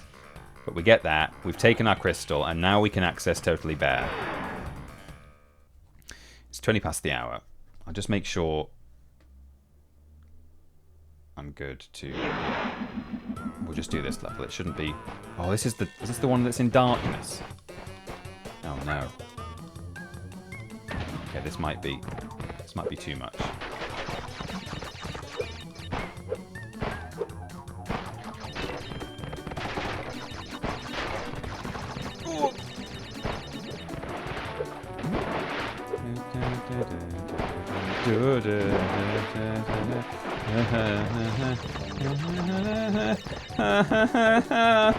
Oh god. Oh jeez. Totally Bear. Is that legal? Oops. Yeah, in theory, you don't need the glitch high jump anywhere in this game to grab anything that's sort of legit and intended. Oh no, I think I have to jump over that statue to get to those 2. Do I? Maybe? I don't know where it's coming up now. Fruit there. Jump over there. So we do a charge jump there, and then just run. Oh, it's there. Yeah, I have to hug left. Okay, so after the charge jump, stay left and jump over the pit. Okay. This is the trial and error bear level. Yeah, it is pretty much, isn't it?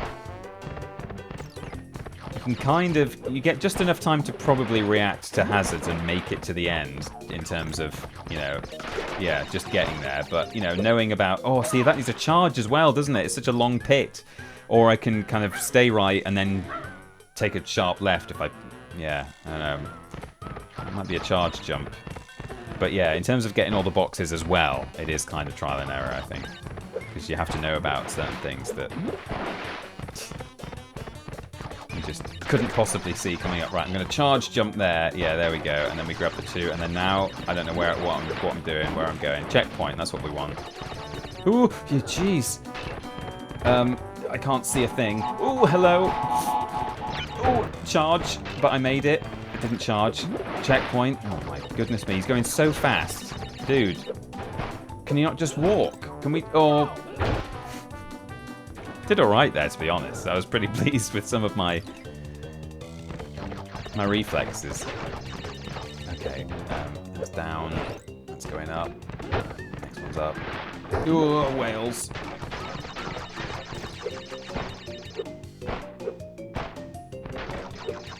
Charge. And then fruit. Oh, it's just loading the exit there. Oh, I don't have to jump down there, do I?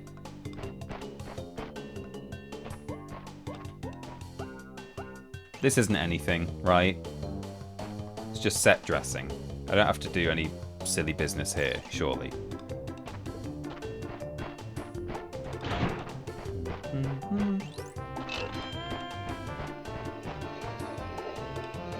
I need to finish the stream, so if I've missed something down those steps, we'll do it next week. Thanks for watching, everyone. Really appreciate you being here. Sorry again for the late start, but there we go. That's a gem that's gone up to the secret warp room, I think. Oh, I guess we've collected enough gems for... Rash, my boy. Oh, crystals. Enough crystals. Halfway there. But I'm sure you've noticed that things are getting harder. Yeah. The last 10 crystals will be the hardest to gather. Oh, no. And our enemies will be sending their strongest forces to thwart you. Tiny Tiger. I'll contact you again when you have completed the next one. So, there we go. Thanks for watching, everyone. It looks like, depending on how much we've got left to mop up, we might kind of be able to finish the game next week if we have a full 3 hours at it, which we will. Reminder, I am not going to be live at the usual time or day on Thursday. I'm not going to be here. I'm going to be streaming on Friday instead, and on Friday it will be at the same time as I would stream on a Monday. So it's not going to be a Thursday evening stream on a Friday. It's going to be Friday 4 p.m, same time as today. So please do join me for more Hogs of War. I've done some practice. I sort of know what I'm doing there with that level. So yes, Hogs of War, Friday 4 p.m. here on Twitch. VODs will be available for today and for Friday, as usual, just as soon as they're ready and uploaded on YouTube. So thanks for being here. Really appreciate the bits today and the gift subs and the follows. Thank you for following today. If you followed for the first time and if you've chatted for the first time, it's been lovely. Hey, between us all, we will solve the independent shop crisis. Get out there this weekend and go and buy a shit trinket from a little shop. Shall we all do that? Let's try. Saving the world one crap plate at a time. Go buy a crap plate. Is there anyone I can stream? Raid to. Anyone streaming can raid? Let's see. We have got, and we were talking about Professor Juice today. So no, I say putting off as though it's intentional. I keep putting off raiding Andrew and Adam. So I'm gonna give a quick raid to Andrew Dingle because it's been a little while and I've been raiding other people instead. Just because I raided Andrew and Adam a couple of times when I first started streaming, like early on. I was like, let's mix it up, but it's time for Andrew now. So go and say hello to Andrew for me, and enjoy the rest of your Thursdays. I will see you. It's Monday today. I was like, hang on, I don't stream Thursdays this week. I'll see you Friday. Enjoy the rest of your Monday. I won't see you Thursday. I'll see you Friday. Wonderful. All right. Bye for now, everyone.